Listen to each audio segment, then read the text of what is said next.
모든 건 우연이 아니야. 그냥 나의 느낌으로 온 세상이 어제와는 달라. 그냥 너의 기쁨으로 네가 날 불렀을 때 나는 너의 꽃으로 기다렸던 것처럼 우리 시리도록 펴. 어쩌면 우주의 섭리 그냥 그랬던 거야. You know I know 너는 나는 너. 설레는 만큼 많이 두려워. 운명이 우릴 자꾸 질투했어. 너만큼 나도 많이 무서워. When you see me, when you touch me, 우주가 우릴 위해 움직였어. 조금의 어긋남조차 없었어. 너와 내 행복은 예정됐던 걸. Cause you love me and I love you. 넌 내 푸른 곰팡이, 날 구원해준 나의 천사, 나의 세상. 난 네 상색 고향이 널 만나러 온. Love me now, touch me now. Just let me love you. Just let me love you. 우주가 처음 생겨났을 때부터 모든 건 정해진 거였어. Just let me love you.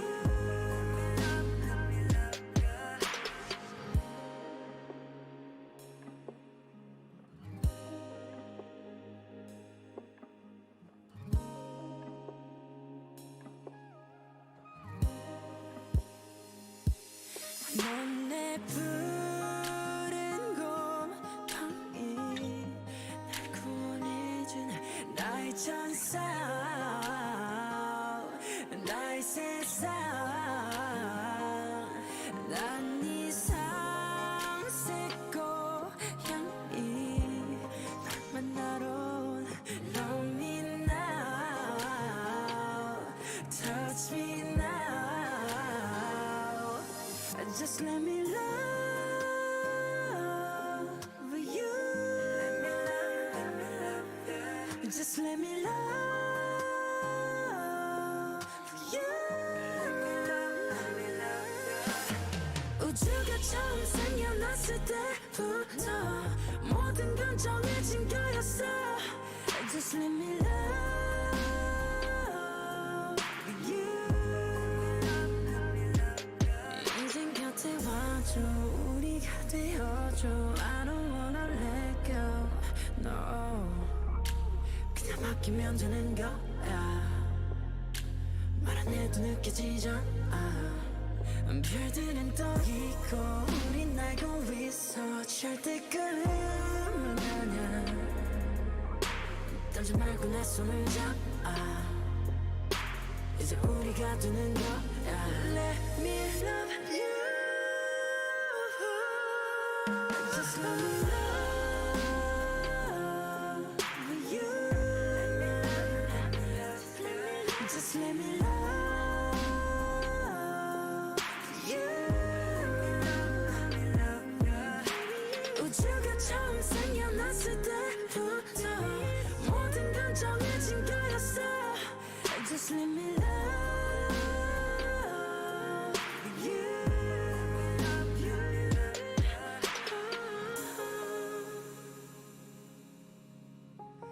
Let me love you.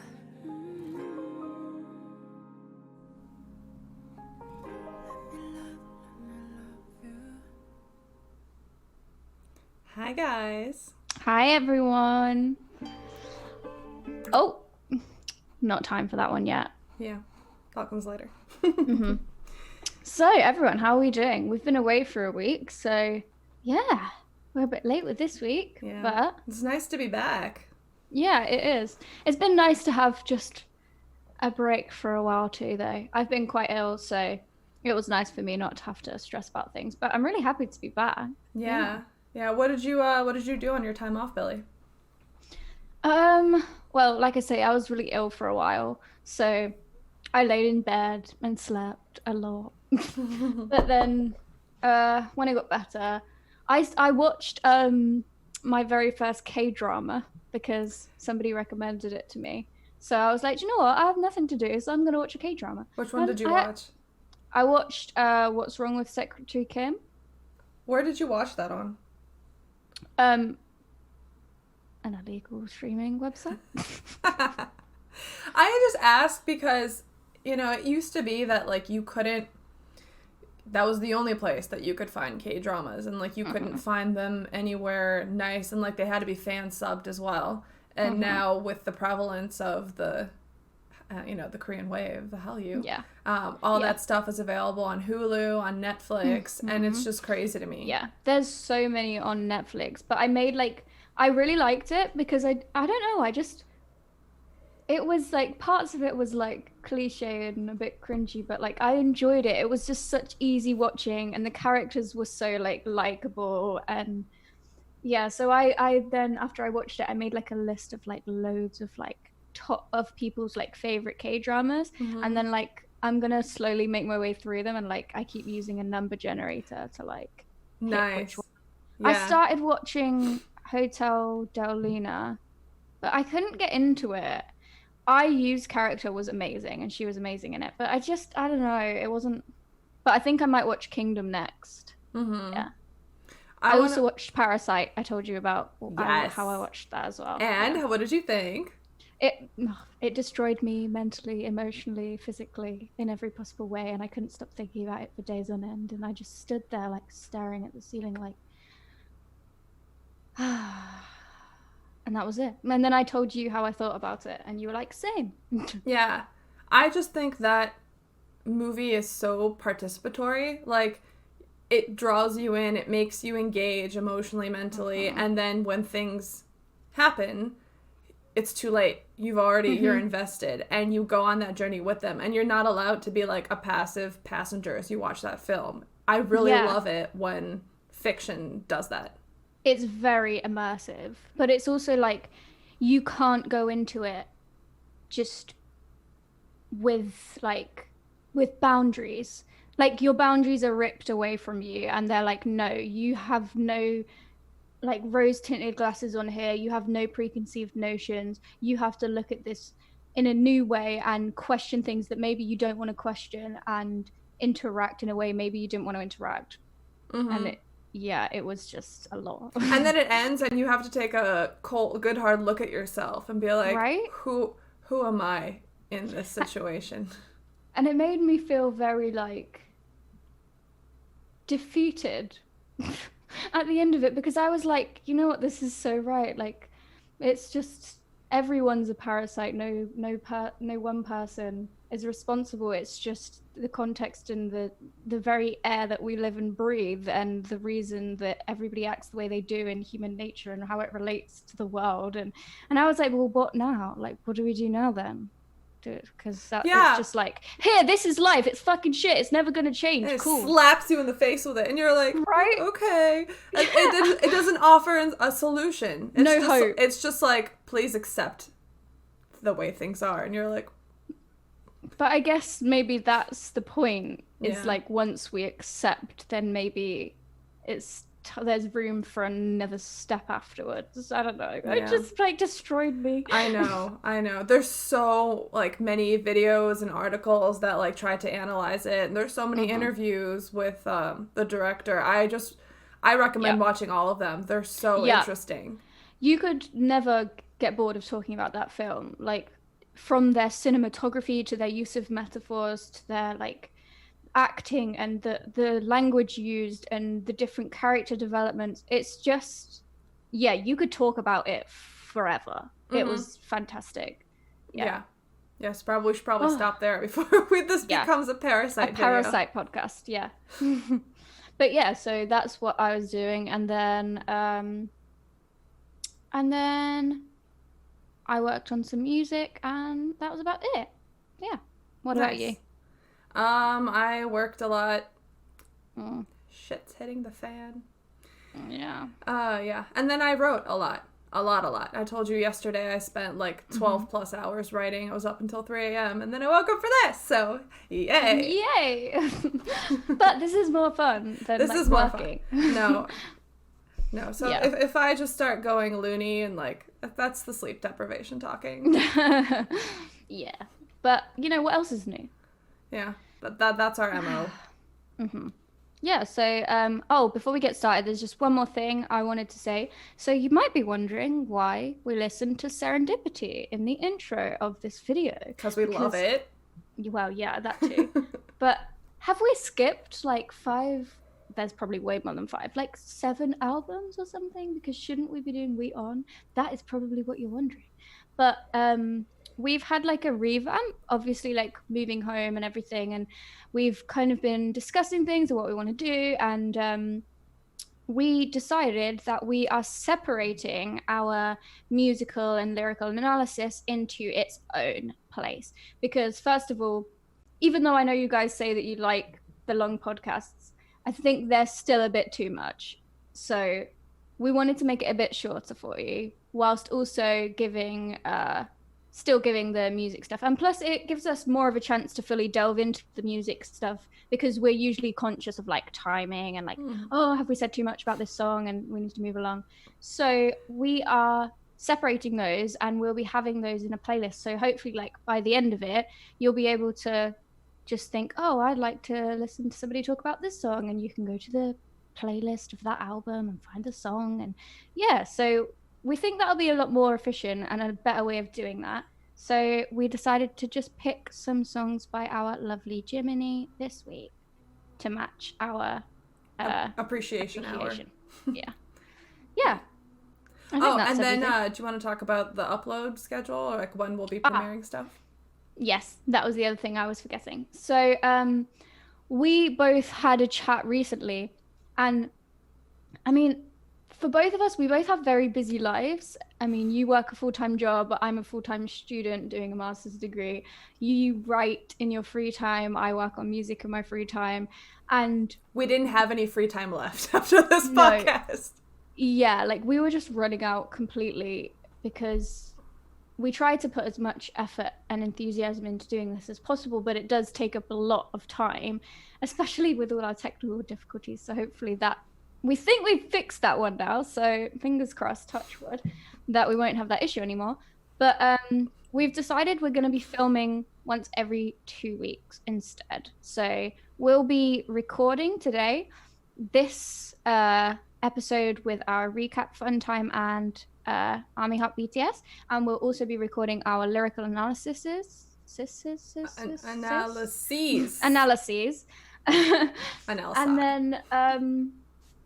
And then yeah, we'll be posting one on Monday, the podcast on Monday, and then the next Monday will be music, and then podcast, and then music, things like that, just so that because we don't want to like ruin the quality of what we're doing by trying to like make it easier. Like, we'd like to still put as much time into it. Plus we think that it's just easier that way for you guys, especially those who can't watch 3.5 hours all in one go, you know. How dare you have a life? How dare we have a life? How dare we have a life? And I mean, you might be wondering why I'm filling you in on all the details of everything, but I just think it's better to just be transparent and just tell you how things are, our discussion that we had and what we came up with. So yeah, you might all have skipped the intro because you don't really care, but that's fine too. I don't mind. Yeah, I think that's everything. Yeah. So yeah, let us know your thoughts on what you think about our changes. Okay. Shall we begin with our ARMY recap? Let us begin. Yeah. All right, Billy, So, what are we talking about? we had 2 weeks worth of train of thought gone. We had 2 weeks worth of Information. news.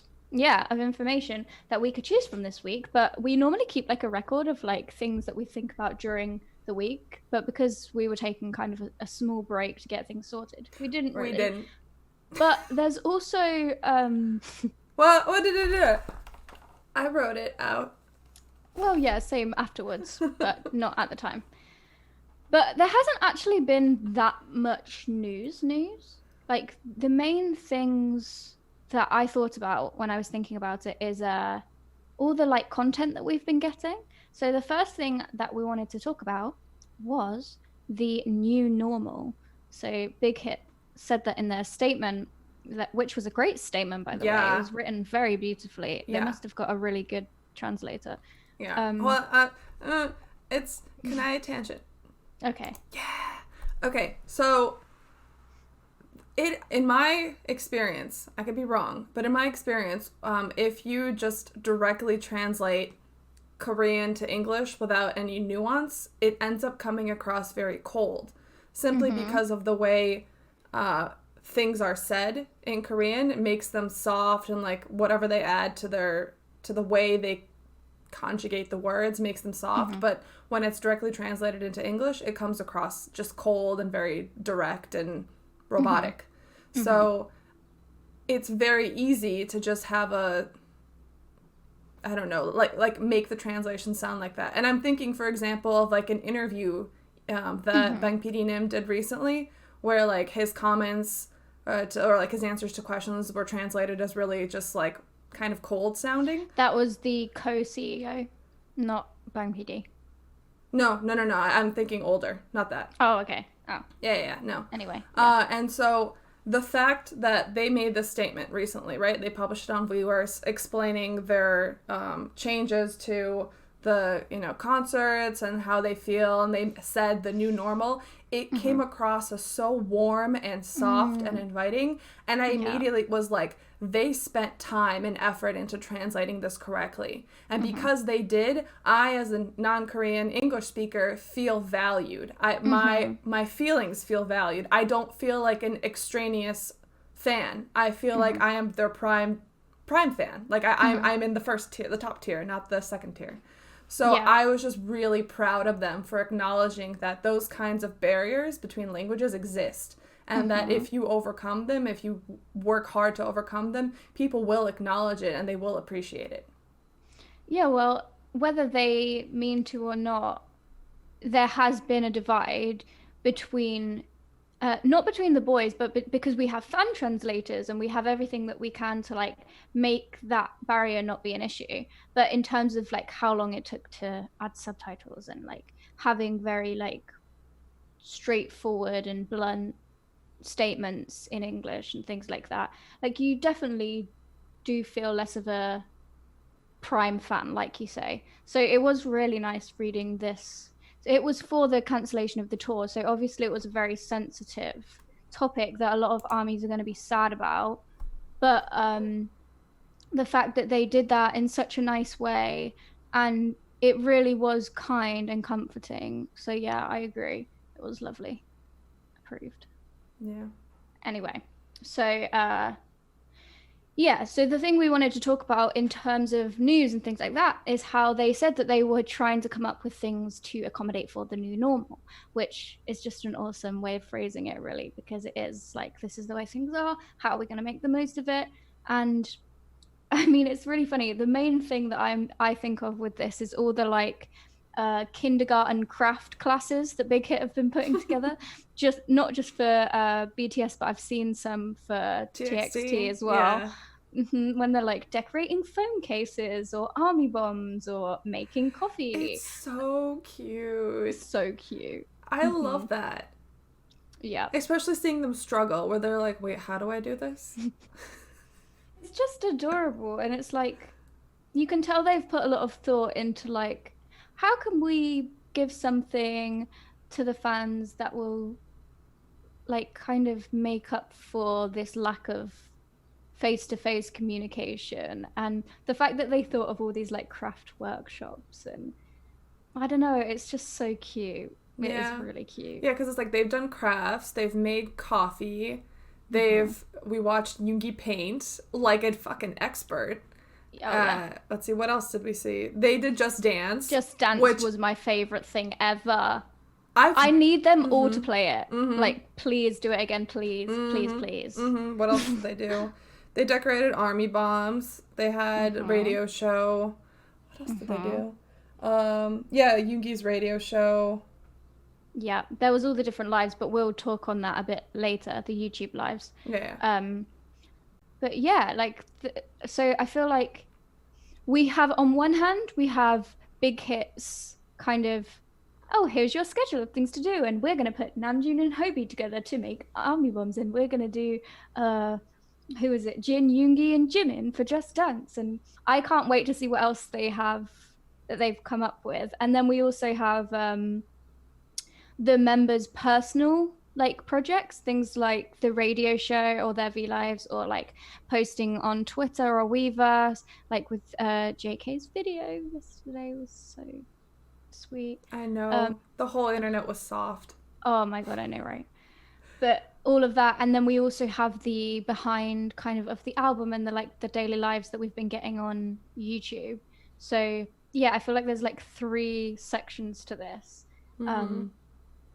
But yeah, I just want to talk a bit about the Just Dance video in general.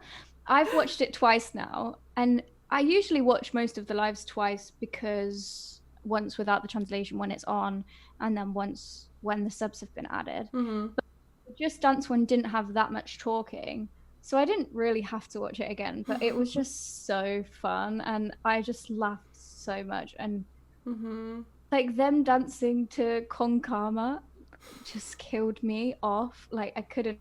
And the thing is, right, I don't know if anybody else noticed this, but doesn't it say something like, I like your pum pum girl? It's like, I like your pum pum girl. I think that's what it says, right? And Yoongi kept singing it.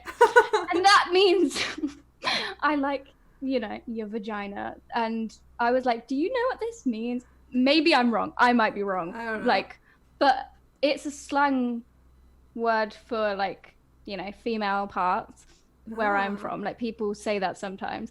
And every time he just sang it, oh my god, every time he sang it, it made me die laughing. And yeah, and then Jimin was just over in the corner feeling himself, because let's be real, Jimin is secretly a Latina. Oh yeah, we know this. We've been there. And Jin's dance to the Rasputin one made me laugh so much. He just was like, do you remember that video of Jin at the award show when he's got those 2 like long light stick thingies? Yeah, the one of the like end of year shows where when they look like those like guiding sticks that like people have who like guide airplanes. Yes, exactly. And he does these types of moves where he like goes full out, jumping around, moving his head side to side, like flinging his arms around everywhere. And he was doing that in that dance as well. And oh my god, I just literally found it so funny. And I need all of them to play it, please. I know. Also, I've been talking about this for ages now. I'm very sorry. I have one more point. Keep gushing, it's fine. I looked into this because I was like, why is there no BTS songs on Just Dance? Like, surely there should be a BTS song, because there are other K-pop songs on Just Dance. And I mean, come on. We know why. It's because they're preparing to make their own version of this game. Oh, you think? I've thought this for years. Like, from the first time they had K-pop songs on that. I'm like, where is BTS? They're clearly big enough to be on here. And then I'm like, if I was big hit, I wouldn't license my music to be used like that. I would create my own app, because do you know how massively successful that would be? Oh my god. If they had their actual choreographies that you could like learn through a video game like Just Dance. Oh my god, I need this to happen in my life. This needs to happen right now. And then when in the last press conference they announced that like they were partnering with this big gaming company like Netmarble, and they were like doing all these other things. I'm like, it's in the works. Like I've like predicted this forever. So when we finally get this game, you know we will all lose our shit. It's gonna be so much fun. Oh my god, I'm gonna die. But they actually said it in the video. They were like, oh, let's play a BTS song. And then they were like, oh, there aren't any BTS songs. So maybe they just don't know about it personally. But I did look into it specifically. And apparently Boy With Love was supposed to be on there, but then was taken off. Probably for this very reason. Yeah. I mean, if I was big hit, I would be very careful about licensing BTS music anywhere, because with the popularity, of BTS, you know ARMY, we're a very loyal fan base. We buy everything related to them. So the kind of terms that they could, that in order to be fair to them, like negotiating like how much money they make off of their music being licensed to Just Dance, I don't think would ever be valued correctly. Because if it was correctly valued, it would be disproportional amount of money going to Big Hit for that music in relation to other artists for their songs on the thing. And it's just, it seems like a very messy. Yeah, very messy like situation to me. You got a very good point. I need more BTS video games also. I I enjoyed playing BTS World, but I just hate phone games so much. I hate phone games, and I hate like gacha games. Like that game was just gambling. Do you know how much money I spent on that game before I cut myself off? Like, and I've never spent money on a phone game ever. Same. I can't. I'm embarrassed to tell you how much money I spent on that game. Like. Not worth it. And then it would never let you get far enough. I know, like you got stuck on one place for like a month, and then you finally get through it only to get one level more. Yeah, and then you're like, I don't care anymore. Like I don't even remember what the storyline was. Yeah. Right? And it's I just want the cards. But why couldn't you just like say, right, this game is £60 and then you get everything. Amazing, brilliant, thank you, love it, we'll buy it. That's what I need from you, Big Hit. And then the fact that, like, all the cards that you get, they were stuck in the game, so you couldn't have them on your actual phone. I was like, I get it. I understand why you did this. But I'm mad because I want them. They're so nice. And I also know that on iPhone, you can actually screenshot and whatever. I could not do it on Android. I have an Android phone. I never tried. Yeah, because I would do it. My husband has an iPhone, so like we would do it side by side, and he could screenshot and do whatever. He'd obviously get the message that would be like, "Don't do it." So he didn't do it because he's a law-abiding lawyer. And I'm like, come on, I have an Android. I want these pictures. Give them to me. Yeah, I liked all the moving ones, but they were all 5 stars. And do you know how very rare it was? And I'm not being funny. Like, I don't even have a bad set of collection. I have like 15 5-star cards and like 70 4-star cards. Like, I have quite a big collection of cards. Me too. But I still can't get anywhere, and it drives me insane because I enjoyed playing the games.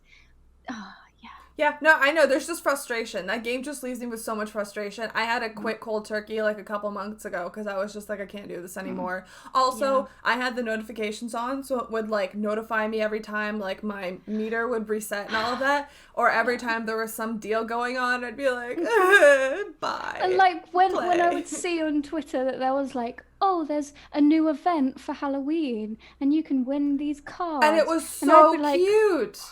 Yeah, I'd be like, well, I want it. But, I know. So it's just like, Big Hit, please.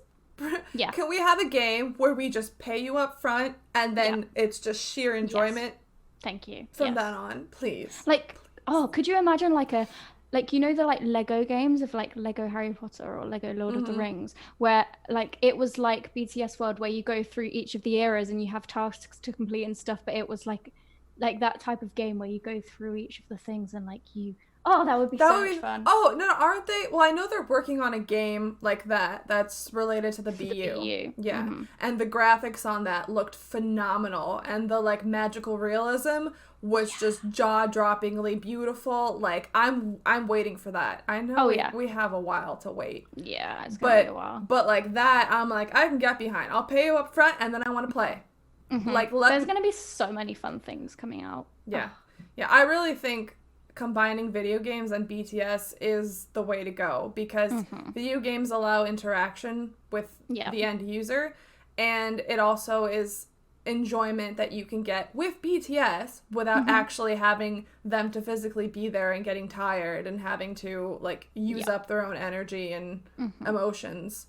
So it's like another sustainable way of having a business based around them. So I just think it's a good idea. So yeah, I want Just Dance BTS edition, Big Hit. Thank you. Yeah. And I also want the rest of the members to play in a live. Oh, I couldn't get over Yoongi's, like how enthusiastic he was while dancing to Havana. That made my life complete. I really think that in general what they're doing, like having all of these like videos and random events, is really good to build further upon the fan artist relationship. But in specific, like just specifically for Just Dance, seeing them dance to music and getting into things that people in like us on the other side of the world like listen to and dance makes the cultural divide between us feel so much smaller. It makes them feel even more relatable. Yeah, plus it's all the kind of things you would just do with friends. Like you would just go to maybe take like a craft class with some friends and just sit around, and anyone, regardless of where you are in the world, you can enjoy it. You can do the same types of things, and it's just really nice. I really appreciate it. I also think from their perspective, it lessens the pressure on them, because if they are so busy, like let's say they were actually preparing for their tour, right? And they're so busy practicing choreo, stage production, doing promo, whatever else. And then on the side, like when they could, they would do a V Live with us. It ends up being something that happens very rarely. So they want it to be as perfect as they can. And and they want to appear as good as possible, even if it's supposed to be just like a casual, like we're just hanging out type of thing.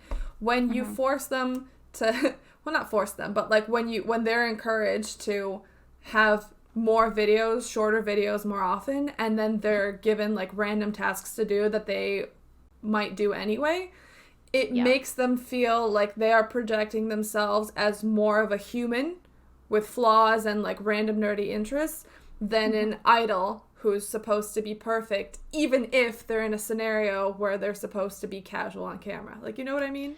Yeah, and the thing with like their V Lives as well is, like, you hear them say it a lot as well. I don't know what to do. What should we do? Like, because it's very much, oh, I have some free time and this is a spur of the moment. I'll turn on V Live. Maybe I'll read through some comments, but there's so many. Maybe I'll talk about my day, but I won't really know what to say. Like it's like with us, if we were just like, okay, let's turn the camera on and talk and try and make something happen. Like our episodes would be much less engaging, but also like enjoyable. It would be so much more stressful than if, like, we have to do it ourselves, obviously, so it's even more beneficial for them to just if be only like, we had big hit. I know, right? If we had big hits to be like, okay, this is what you'll be doing, here you go, camera. We'll be like, got it, boss. Yeah, but like, it's just so nice for them to be like, right, this is what you're doing, this is going to be a fun activity, and you don't have to think about anything, just do it and people will enjoy it. Like, it makes the whole V Live thing so much better. And I honestly think that's probably why they don't do it as much, because it's like, well, what am I going to do? Like, yeah. And even if we would find it entertaining to just sit and watch them talk about something random, or I don't know, whatever they normally do, they wouldn't feel comfortable themselves, because they wouldn't feel like they were giving anything of substance. They would start to wonder if they were just being narcissistic. Yeah, exactly. And also if people even enjoyed it, like. Yeah. I saw them starting to do this with TXT, like where they, where they would just make TXT do things on camera and like talk to MOAs. I watched that one where like they were where Jungkook, Tae, and Jimin like appeared, and like they were doing like clay animals, and they were like doing them in pairs or like taking turns, and like they had to make these stupid animals. I'm like, that's just so good, because you've given them a task. They're supposed to focus. They're supposed to explain like what the task is to the viewers, but at the same time, it focuses their nervous energy onto doing something. So what they're left with is the ability to just talk. Yes, exactly. Like, it just takes off the pressure in such a great way. And I think it's a genius idea, and I'm really glad that they have started doing it. I don't know, I think it's a great way of communicating, and it also, you can get involved as well. And I mean, the only thing that you kind of miss from it is like personal interaction from fan to artist. But the thing is, like, especially with BTS, the fandom is just too big now. Yeah, like, your comments probably aren't gonna get read. Like, yeah, those live chat comments go like this. And they're like, wait, I need to look at one. And I'm like, honey, give up. That you're not going to find it. It's gone. It's like 300 messages away now. Yeah, like, unfortunately, that's just reality, is that there's so many people that we have to find a different kind of way to feel close to one another, because it's not going to be through replying to comments. Yeah. Or, Although one thing I like is when they do it in pairs. I'm just thinking again of that V-Live I watched with I think it was Bongyu and Yeonjun, where they were doing the clay, and one of them would like read the comments while the other one was making their clay animal. So they were, that's really nice. They would like take turns. I like that. But again, I just think it's so hard to catch a comment. And I think the best way that they've done that so far, which I thought was genius, is Yoongi's radio show, and how he asked for comments from people. And even though there was, like he said, over 500,000, he could choose from them. Yeah, of course. I don't know whether he chose or whether Big Hit chose for him or what. I know that he mentioned that he read a lot of them. I'm sure they have a social media team, and part of me would love to be like part of it, where like it's your job to go through all these comments and filter like them out. Yeah, and like, you know, give like Yoongi 100 and be like, pick 50. Like, here's our recommended ones. Let us know if you agree or if you want to do something else. Oh, that'd be great. Because that'd be so fun. It would be really fun because they'd be like, oh, I want to hear him talk about this too. And you know that everybody who works for them, they're all armies. Because the how could you not be? Yeah, well, like, being an army means you love and support them and want them to do as best as they possibly can. Of course, everybody who works with them is an army. So I would just love to just be like, why don't you do this? How about this? I want to hear you do this. I want to come and support you. Like, so but I think that was a great way of communicating one-on-one with people, and not even necessarily one-on-one, because a lot of people ask the same types of questions, and at least, like, especially for him, like, he knows they came from fans, so that's a way of him to feel connected with the audience. And did you notice that I don't know whether he did this again or if it was Big Hit. If it was him, that's adorable, and I feel like it might have been. It sounds like him. He put them into categories, so it was like the first category was like, oh, I can't remember in order now, but there was like a music question category, then there was a category about other members, then there was a category about like ARMY's concerns, like personal concerns and worries. Aww. And like he had different categories of like the questions, and then like he'd like flip a page and it'd be like, oh, these are questions about this, and it was so Can adorable. I also just say I love the way he answers questions, where if he only has a short response, he'll give you the short response. He's like, okay, moving on. Like, it's just so, well, one, it's so him, but also it's just very honest. Like, it's no like, oh, this is a great question, let me think about my answer. His answer is like, no, I don't do this anymore. Moving on. Yeah. Like, one of them was that he kept saying was like, I just can't pick a favorite something. And he said something that was so relatable. He was like, I can't even pick food. And I was like, that's me. Like, I can't pick at a restaurant. It takes me forever. I can't decide between things. I have to look at the menu before I go out to eat to know what I'm getting at the time when I leave. Yeah. So yeah, I'm a social orderer. So like, I need to know what everybody else is ordering. So I order in my mental brain in like the same category. Oh, really? Yeah. I always try to find something new that I feel like I would like, because I like to experience new things, and I always that too. Have to check. But like, one of my worst fears is being out and eating with someone, and like the thing I ordered is gross and disgusting, and then I have to be like, oh, it's fine, I like it. Like, I just feel so shitty if that ever happens, which is why honestly, I avoid that situation like crazy. I used to feel like that, but I have a very small appetite, so I tend to eat more often but with smaller portions, and I get so heated about this. Let's turn to tangent. So they don't do this. I wonder if there is a country that does this, but like, you can only order full portion sizes of meals, and so I always end up being full after like half of my meal, and then feeling really fucking guilty about it, because they were like, oh, didn't you like it? Because I've left some, and I'm like, no, I'm just full, I'm sorry. Like, why don't they give you like half the size for half the price on every meal, so that if you just like have a light appetite, you can order something. Like, I tend to pick like 3 or 4 starters a lot of the time, because then I have like smaller portions of things. That just makes me so sad. But my point of it was that I've learned like how to deal with that, because it makes me so uncomfortable leaving food in a restaurant. But I have to leave it so often now that I'm just like, You don't take it with you, like in a to-go box? that's a lot of my solutions is I'll say, can I take the rest away with me? And even if I don't necessarily like something, I'll take it away with me, and then Yeah. yeah. No, that's what I do. Or I order off the kids menu. If they have the same thing in like a kid's portion. Yeah, see, most of the time the kids menu is just like fish fingers, chicken Yeah. nuggets. Yeah, I know. Then you're like, no, I just want the adult meal, but in a kid size. Yeah. Yeah. But anyway, moving back. What were we talking about? Yoongi's radio show.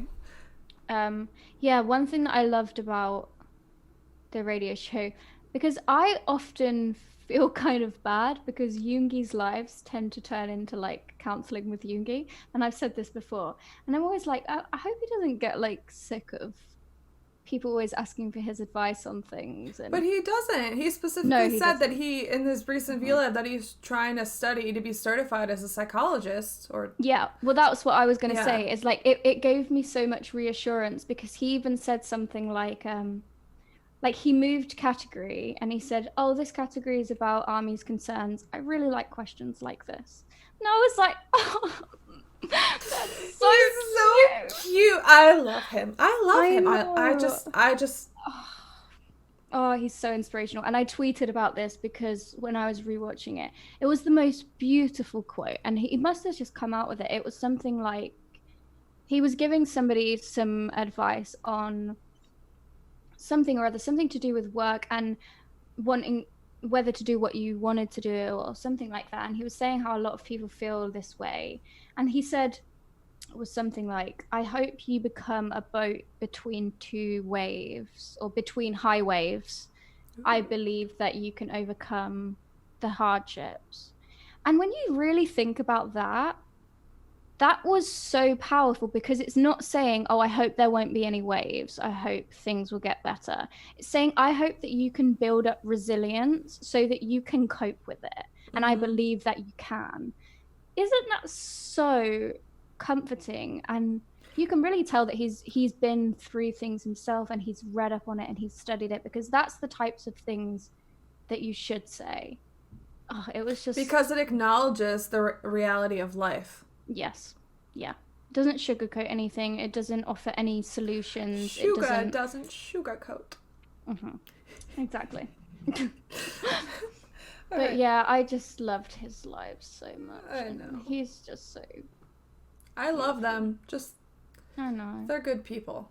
Such good people. Okay. So, did you have anything to say about the craft workshop type videos or the other things like I that? think we've already said Yeah, I've been on a bit of a rant about this. It's the conclusion is just that we love them. We love what they're doing. We love seeing them more. Except I have a complaint. They only do these freaking lives when I'm asleep. Same. It's like 1 a.m. here, 2 a.m., 5 a.m. I like open my phone like when I wake up and I'm like, oh great, yeah, another live. Yeah, it's always at like 7 in the morning for me, and I do not get up that early. So yeah. Yeah. But yeah, I think that my end note of this is they've really taken on the problems of we can't tour, we can't interact with people, we can't even like leave the house, and they've come up with something out of it. Like they've taken the ash and they've grown something new, and it's just really nice. You can't grow out of ash. Yeah, well, it's like a phoenix. Okay, cool, yeah. All right. That's the point. Love it. Yeah. Okay, so our next point is about the YouTube Lives specifically, and how they are relating to the new album. So we've been told some of their roles. There was actually a theory going around that each of their YouTube Lives is going to describe their role. So we've had Namjoon in the studio, music, like in charge of music. We've had Yoongi painting. So people are speculating that he's in charge of like some sort of art type of thing, which I wouldn't. He's gonna paint the cover. Yeah, I wouldn't understand though, like, because I would have thought that like Namjoon would have got lyrics and Yoongi would have got producing. Well, maybe it's both. Maybe, yeah. And then we had Hobie, Hope on the Street, which was amazing. So choreography, and then we had Jimin typing up his notes as like the PM project manager, which he is going to be amazing at, by the way. He was meant to be a project manager.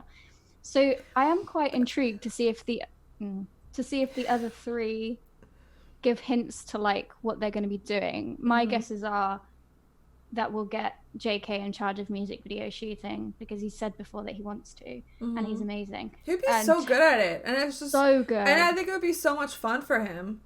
Right? Yeah, They have years and years and years of experience, so he understands like, this is what you do, this is what it's supposed to look like, the feel of it, and now take your own creativity and apply it.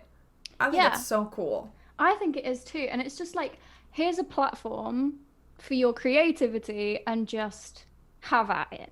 Like, it's awesome. Who came up with this idea of having them make their own album? Because whoever it was a genius. Was it Bang PD Nim? Well, probably. But they've said before, haven't they, that one day they wanted to be able to do it themselves. And that doesn't mean that they're not going to get any help. Like, obviously they're going to get help because nobody can do it by themselves. Yeah. But like running a certain aspect of something, being in charge, they've said that they wanted to do things like that before. And I think it's awesome. It's not only awesome for them and giving them like a new burst of energy. Like, there's nothing better as a creative person of having a new project, of like how you can just completely put your heart into it and come up with something and experiment and see how it goes. And so yeah, I think that's awesome. I just we've talked about this before, but I think if you are a creative person, and in a the time that we are having right now in the world, like, it's just so easy to be depressed and feel unproductive because you can't do what you always do. So if you have been given a different project to get excited about, something new, something that involves stretching your creative talents and to make something new, it's so much more motivating for everybody, for both us as the, viewers and for them as the creators. And I think it's so brilliant. What a good way of helping everyone's mental health. Right? I think it's genius, because it's like, don't be sad about what you can't do. Focus on something new that you can do, and use this as an opportunity. It's like Yoongi said, at first I was resentful, but now I'm using it as an opportunity to grow and to like become a better version of myself. And isn't that just the best mentality? I wish I've been like that. I haven't at all. I've just been lounging around feeling bitter about the fact that I can't do anything. What is this? Yeah, what is this? That's true. Like, True. I think both of us have had more free time as a result of, like, I know I have. I've worked from home so often now. I could never do that before. Yeah. I could never have thought that I would have enough time for this. So I think we're doing it too. Yeah, no, you know what? When I think about it, you are right, actually. I've been doing a lot more things that I haven't been doing. I've just been neglecting the things I should be doing. Like uni. But yeah, what I was going to say was it's also an incredible thing for the fans, because we can't see them personally. The concerts that we look forward to is something that we don't get to see. But we're also going to be presented with something new. Like, and could you imagine what kind of feeling you would get listening to the title track, say, that Namjoon like worked on, and it was kind of his vision, and Jimin put together, and Jungkook came up with the idea of shooting it, and Hobie came up with the choreography. And even if they got help from other people, like, it's still a huge their part baby. Of them. Yeah, it becomes their baby that somebody else helped them with. Yeah, and that's even more like amazing. It's even more personal. It's like, they always struggle this, where they're like, I want to get closer to ARMY. How do I do this? There's so many of them. We are just 7 people who speak Korean. How the hell do we do this? So I feel like this is just this is their newest way of trying to get closer. And I just Yeah. think that's so cool.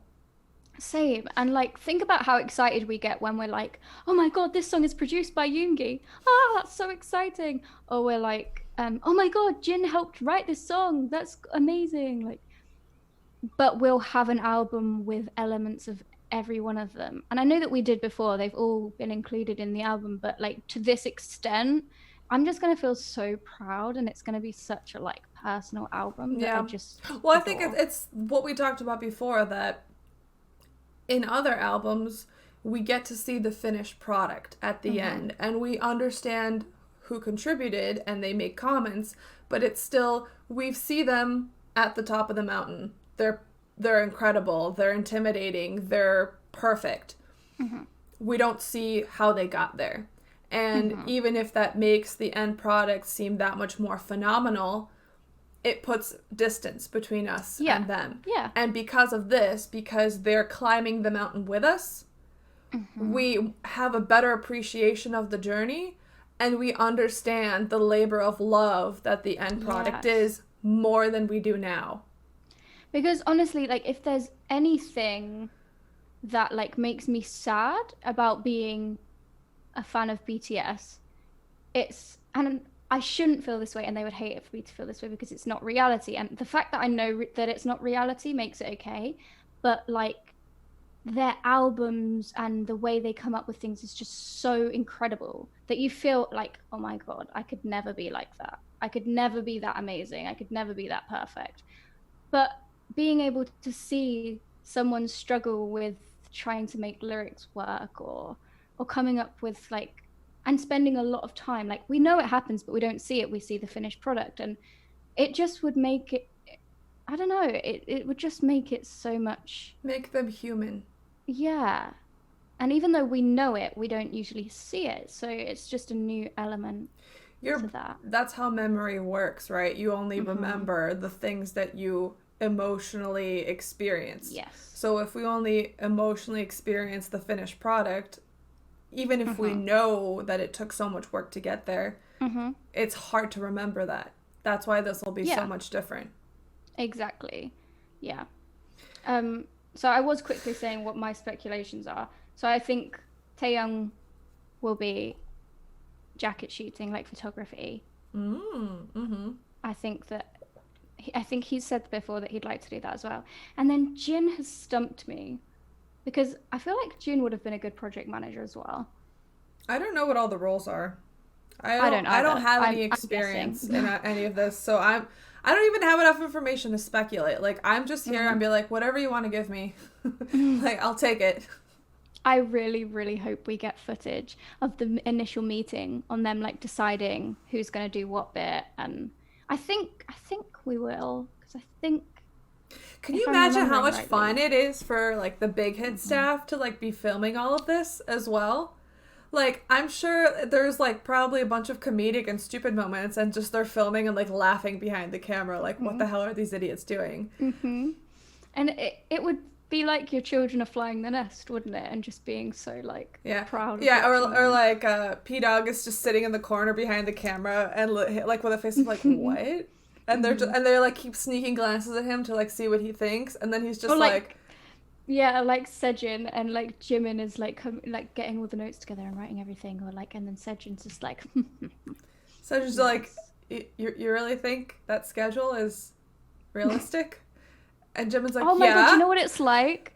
Do you know what it's like? It's like when they go on Bon Voyage, like especially in the first couple of seasons, when they're like, here you go, have at it, and then they just do all these like, oh, it's so cool. Yeah, and then well, like New Zealand, they were told to plan it themselves. And it's like they tried, and then like when they got together to talk about their research, like they were looking at each other like, what kind of research is this? And they're like, hey, that's what I want to do. Yeah. Oh, it's just really cool. I like it a lot, and I hope we get to see that. So yeah, I'm looking forward to the next live. Let's place a bet now on who we think it will be. Let's see, who haven't we seen? I think it's Jin. No, we've seen Jin. Maybe Namjoon again. No, we have seen him. We haven't seen Jin. Yeah, he was in the Just Dance one, but he hasn't had his individual one. Yeah, the YouTube ones. Jin, so we probably. See, this is why I'm confused, because at first I thought they were doing fan chant order, but then Jin didn't come. But then they've gone in age order ever since Namjoon. So I don't know who came up with this thing, like with this order. I think it will probably be Tae, because I feel like they'll go in age order and then Jin at the end. I have an inkling it'll be Tae too, because we haven't seen him in a little while. I think he misses ARMY. Oh, maybe.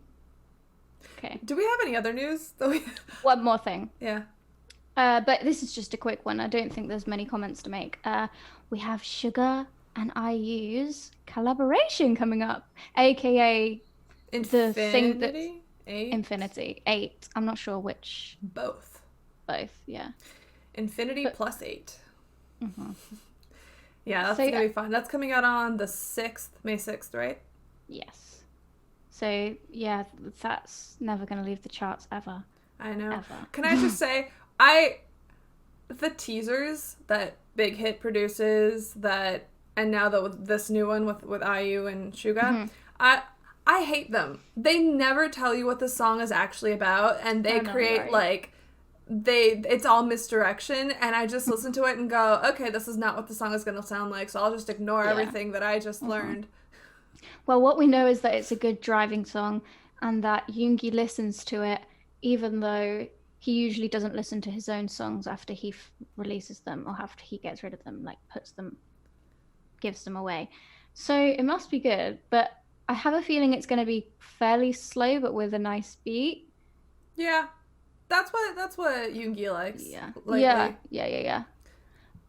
So I think that's going to be super fun. IU has a great voice, and I just like that they're collabing. I think they're two very big powerhouses in Korea, so it's really nice. I like how everybody wants to collab with Yoongi. Ugh, we talked about this. Like, if I was a singer in Korea, I would want to collab with him. He seems so chill, so understanding, so talented. He has such a good vibe. Like, you know how... And he has so many songs in his collection of just like, oh, here, let's have a look through them. Oh, this one would be good for you. How about that? Yeah, like, you just feel comforted being around him. I'd be like, whatever you want, Yoongi, I'm your blank canvas. I also love, I saw this tweet that made me laugh a lot. That was like, Yoongi always collabs with females, and then if a male wants to collab with him, they have to wine and dine him first. Because you know all those things of like, people taking him to do activities, or like, you know, there was those chocolate covered strawberries once. Yeah. But then with women, it's just like, yeah, I'll work with a bunch of strong women. Awesome. I love how much. What a feminist icon. I know, right? I love him. I've said this many times, but honestly, I feel like as BTS, they must have so much respect and love for women, and it makes me so happy. Ugh. Yeah. I just love them. So trying to think if there's anything else. Oh yeah, one more thing about it. Both Jin and Namjoon now have teased that they've listened to it already. It's like, yes, we know you have privilege and you get to listen to all the songs before us. Fuck off. And they're like, ooh, and we're and we just get annoyed. We're like, thank you. Nice, cool. I love it though. They're so funny. I love the way they hype each other. Oh, I have one more news. Break the Silence. Oh, yes. So it's available for pre-order now, and it's going to begin airing on May 12th. And so the first, it's 7 episodes long. It's going to air Tuesdays and Thursdays. Just kind of confusing to me. Seems like a very short schedule. I'm glad though. I hate having to wait a week for things. Yeah. I'm very impatient. I know. Well, okay. I don't have a lot of free time. So, like, when it was, like, 1 episode a week, I was like, okay, I can find time for this. And now they're, like, 2 episodes a week. I'm like, oh, okay. Let me give up sleeping even more. I would have one every day if I could. No time is a bad time for BTS. I'll just watch their stuff, even if I'm not doing what I should be doing. So this is my question about it. So it's running from the beginning of Love Yourself to the end of Speak Yourself. No. It's supposed to be just Speak Yourself. Are you sure? Because I heard that it was Love Yourself as well. But they've already given us Love Yourself though. That's what I was saying. Like, that's what I was going to say, because I was confused because I we've just already had that. Yeah, I assumed it was just like the full name of the Speak Yourself tour was Love Yourself: Speak Yourself. So I just thought that it was like a, I don't know, a translation thing, or just like they didn't think about the connotations. I know that they've said where each one is supposed to be set. So you had like a North America or Japan. But I don't know. We'll have to look into it properly. I'm excited for it. I'll take whatever I can get. Oh, yeah, same. I was just like, if it was the Love Yourself as well, I was like, but we've already had the Bring the Soul, and we've had the behinds from each of the DVDs. So is there even any more content after that? Like... Oh, I have a short story. So I went to Prudential Center when they were there for Love Yourself in New Jersey. Woof woof. Yeah, sorry, my dog is very loud. It's okay. We've already talked about how we can't silence our animals. Yeah, we can't control our pets, unfortunately. Yeah. So I was there, Prudential Center, and both days. And on Saturday was the day where JK filmed his Golden Closet film. And it was all in like 90s VHS tape style. And then he posted it on Sunday already. And so... Oh, really? Yeah, it was like literally the next day. And I was just like, okay, wow. Someone's been really busy. So on that day, I was in general admission on the floor. And you can see me and my husband in it. That's so cool. Yeah, I mean, we're little blips, obviously. It doesn't matter. But I was just so touched that out of, like, again, I know everybody wishes that, like, they could have been in that position, but I was just like, yeah. This is so well, it'd be meaningful. Like if you were one of the armies that was closed up on? Does that even make sense? Zoomed that was in used on. For a close-up.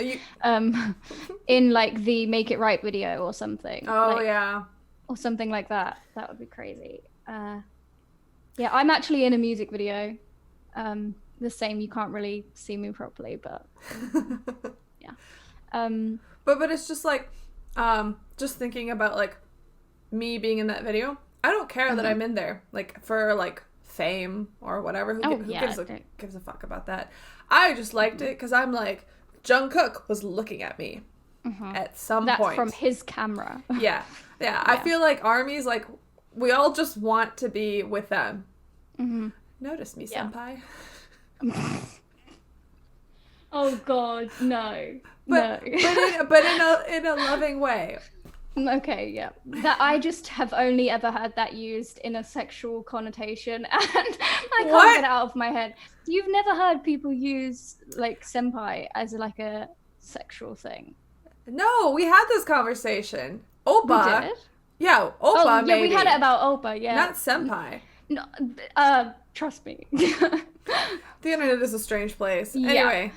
Anyway, one comment about the documentary series. I'm kind of scared for it because I know it's going to break my heart and there's going to be a lot of home truths.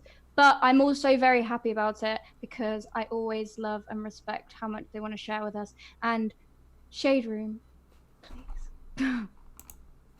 This will be a quick one. Anybody who gets pissy with Big Hit, with the boys themselves, tries to manage what they should be doing, tries to say how, they're working too hard, or blah, blah, blah, blah, blah. You need to understand that they are real life human beings and they live lives like we live lives. I don't know about you, but there have been many occasions when I've worked myself to the bone and then I have needed to pass out in bed. There have been many occasions where I've injured myself. There have been many occasions when I've done things I don't want to have to do, where I've had to work with people I don't want to work with. It's life. That's what happens. They're adults. Don't mollycoddle them. Just, like, appreciate the fact that it's being shared with you. And take what you're given and just for what it is. Stop reading into everything. And to be honest, I think the people who watch this podcast aren't going to have this issue. This comes from a whole different type of people. It just bugs me so much. And it just makes life so much harder for them. And that makes me angry. Yeah, I know. I agree 3,000% with everything you've said. We've had so many rants on this topic. The only thing I just want to say is I I don't acknowledge the existence of those people. If you act like that, I don't fucking care about you. I'm sorry. Like, you're not an ARMY. You know, I tell you the thing that pisses me off about it, the only reason that I don't just be like, oh, fuck you, I don't give a shit, is it becomes an issue for them. Like, the fact that they're concerned about how much of the album making process to show, that pisses me off. Because if it was down to me and, like, the people I know, the ARMYs I know, there wouldn't even be a need for that. Because of course we want to see it. We don't care if it's boring. We don't care if it's painful. Like, that's real life. We appreciate that you're sharing with us. But the fact that there are certain people, and there's so many of them, that have made them second guess things and have made them feel less trusting and less able to be open and vulnerable, that's what annoys me about it. Like, that's what makes me angry. And yeah, there's nothing you can do about it. Like, it's just fucking life, isn't it? No, yeah, I completely understand. I will say though, I've been in this fandom for a while, and I feel like these kinds of flare-ups happen every time the fandom grows, because you get like an established homeostasis in the fandom of like what's acceptable, what's not acceptable, how we generally feel, and everyone's like, yeah. And then another album comes out, or they have another performance somewhere, or there's some event where new people are focused on them. And each time that happens, the fandom grows. So like right now, for example, with the quarantine, we have a quarantine boom going on. Oh, yeah. in terms of like new ARMYs.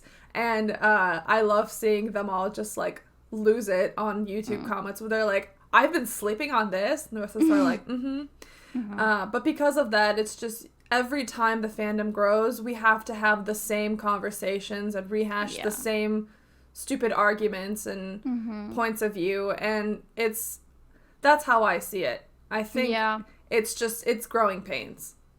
Yeah. I mean, it's just, the way I think about it is just, it's going to happen with anything in any walk of life. You're going to have this type of thing. You're going to have people you don't agree with. You're going to have things that make things harder than they need to be. That's just the way it is. You either accept it and just do what you want to do anyway, or you let it change you. So there's no point in doing the second option, because who's that benefiting? You know? Yep. Yeah. Okay. Well, I think that's everything. I suggest we have a break now, because I need to pee.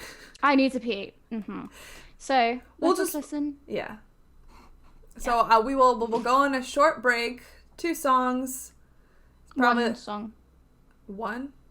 Are we doing one between each segment? I can't pee in 3 minutes. Okay, but then are we going to have another break? Probably. Here's our growing pains right now. We don't have any other songs prepared. That's okay. I can find some. There is a million BTS songs we can play. We'll figure it out. All right, so we're going to have a 6-minute break. Everybody, see you later. See you soon.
침묵하는 바다에 1위는 내 발목을 또 잡아야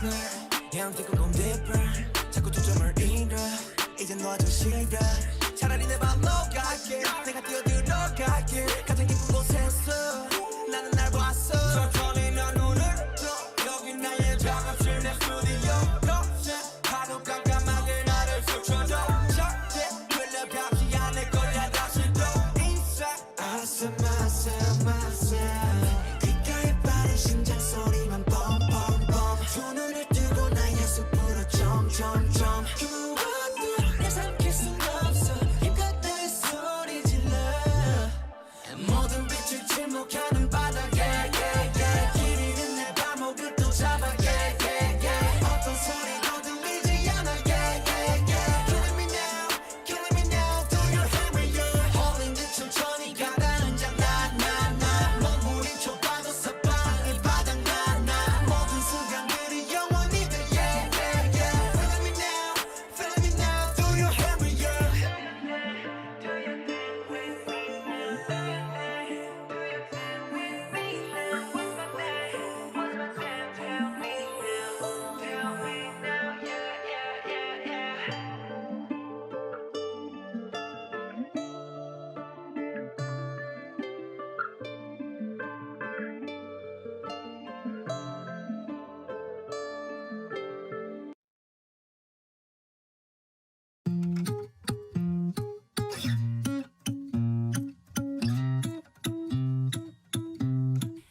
너의 따분한 그 표정 지루한 발끝 Please look at me now 핸드폰은 내려놔 고개 돌릴 생각도 마 Let me know your type 날 골랐으면 되게 너의 눈에 나의 손을 보게 자기가 비밀을 데려갈게 온전히 새로운 세상에 네가 너를 떠봐 이제 go 팔레트 속색을 섞어 Break your filter 어떤 날을 원해 너의 세상을 변화시켜 I'm your filter 네 맘에 씹어줘 Okay. 어때 조금 느낌이 와 아직 모자라 Yes Girl you have your chance I can be your genie How about Aladdin 뭐든 대줄게 날 골랐으면 되게 미금처럼 날 감싸 안을 거야 미라서 내가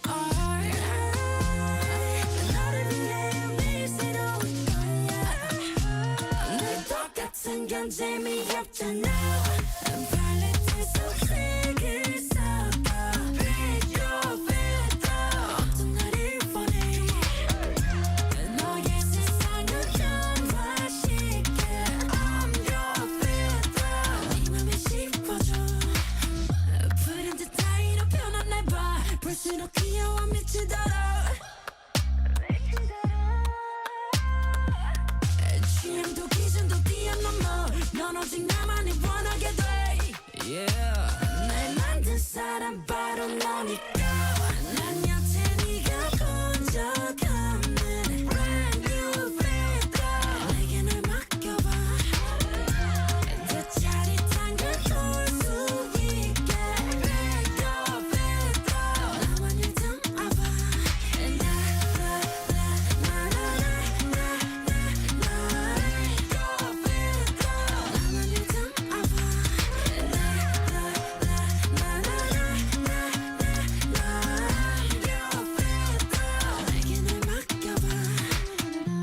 새로운 노래가 될 거야 날 네 맘에 씹어줘 Still love that song so much.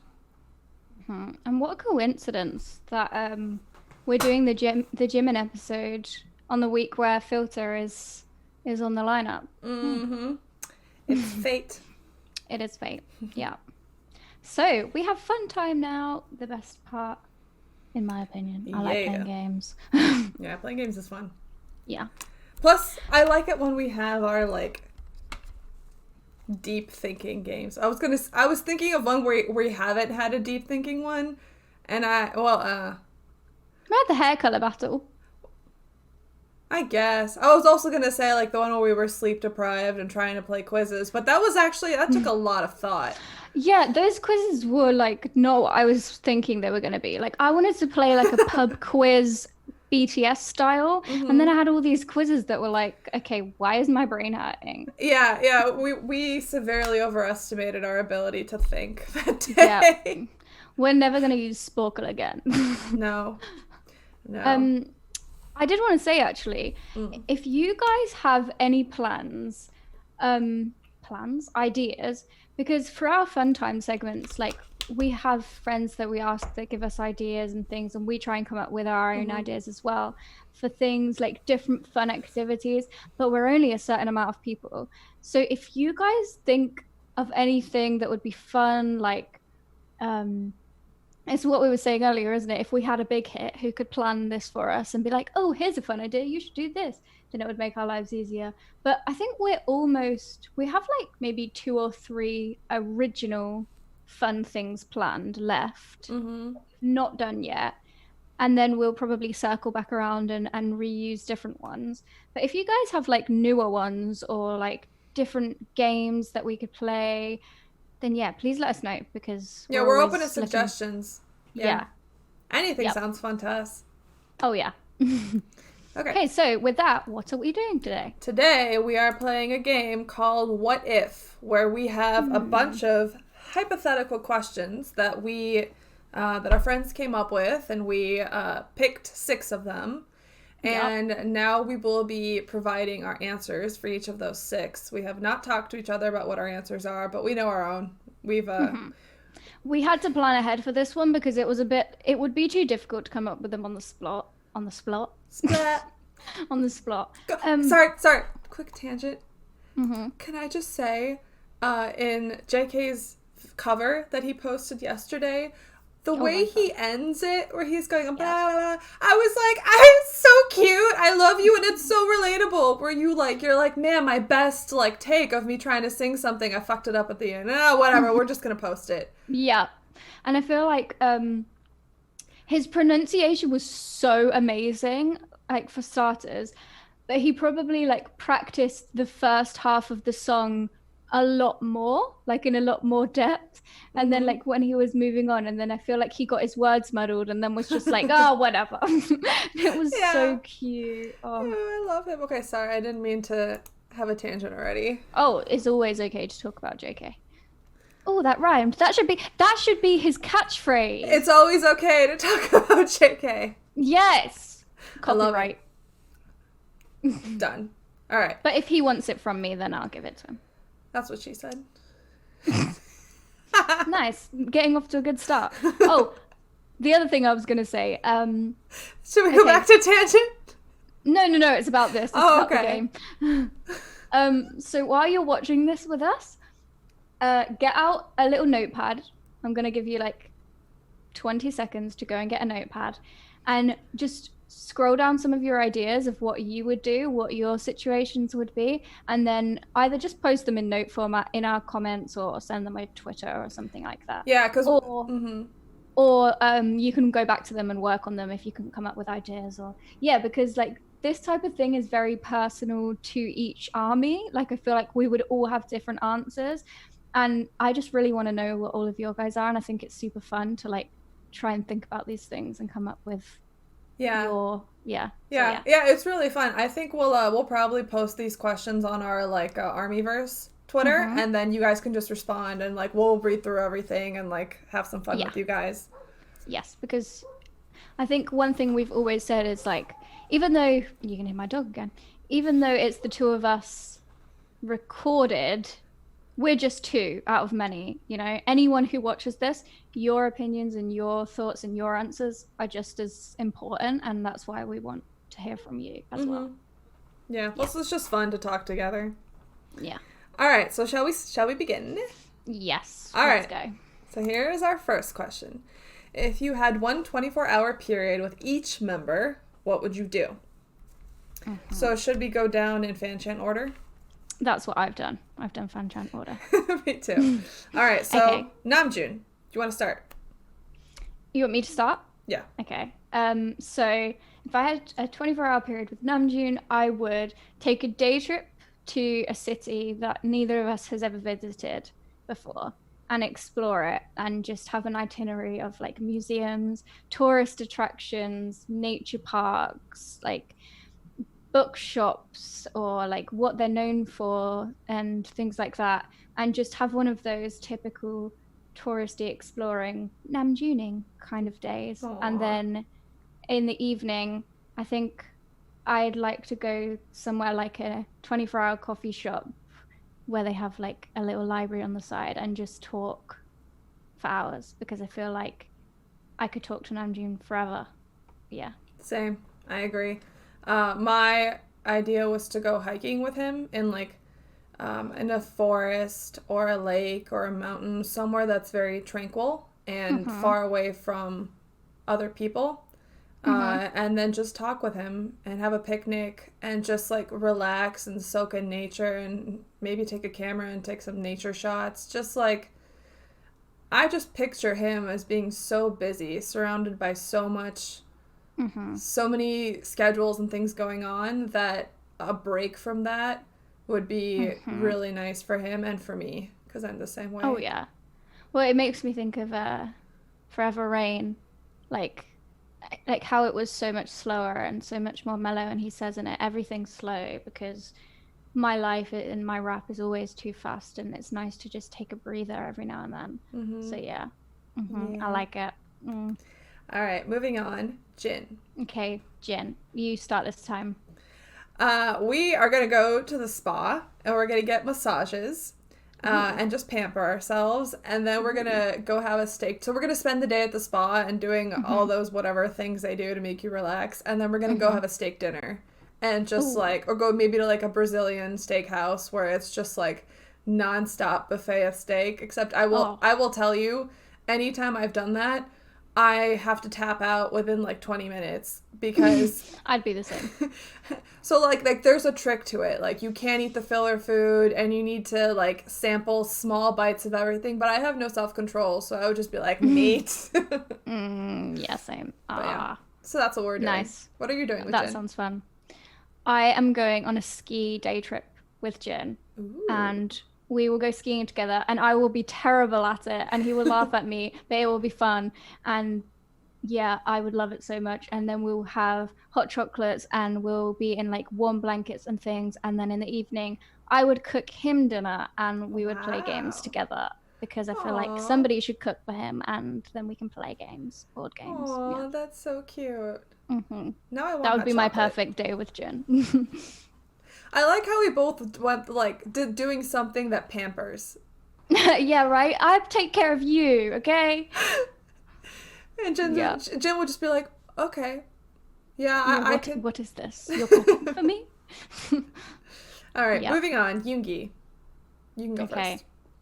So I would spend the whole day with Yoongi in Genius Lab, working on music and talking about music and listening to music and ordering takeaways. And then when we decided to have a break from things, we could watch a fun movie, a historical movie together. And yeah, just a very chilled, relaxed, and What a nerdy day together. I love it.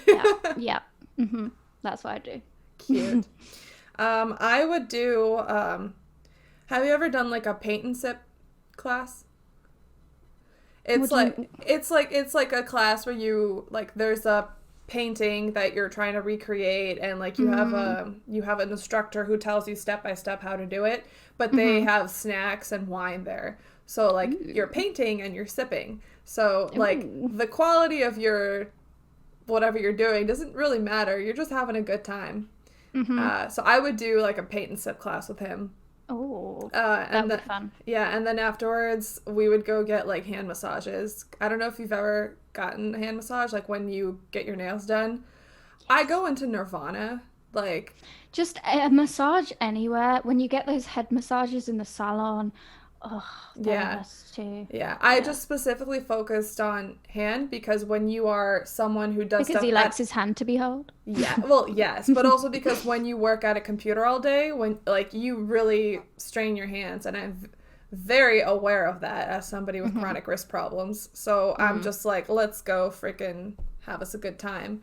And then the other thing I would do with him is, depending on how drunk we are, I would also go wine tasting at a winery because they're usually like somewhere in very like rural, nice, like naturey place where like it's just you relaxing, drinking, enjoying the calm. That's what I would do with him.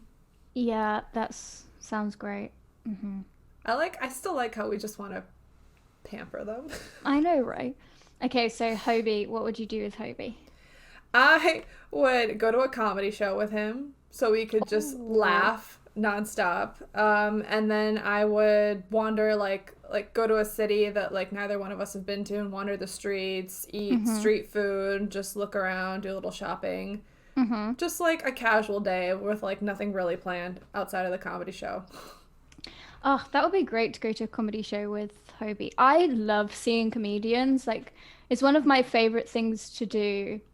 Just not often, but like rarely, like every now and then, to just go and see a comedy show. Like, they're just so much fun. Yeah. Everyone I've gone to has been good. I really like going to improv shows. I mean, you have to be careful about who you pick, but like my family lives in Chicago. That's where I grew up. So like there's a lot of famous improv studio, like comedy clubs there. So like that's why I would go see, and I've just loved it. Like I think improv is very difficult. But oh god, I couldn't even like if I went to a comedy night and somebody was like really not funny and people started like booing or something, I would lose my shit. I would get so mad because that's so mean. Yeah. I can't deal with that. That's just no. I would laugh just to be nice. That makes me so sad. Oh yeah. Okay.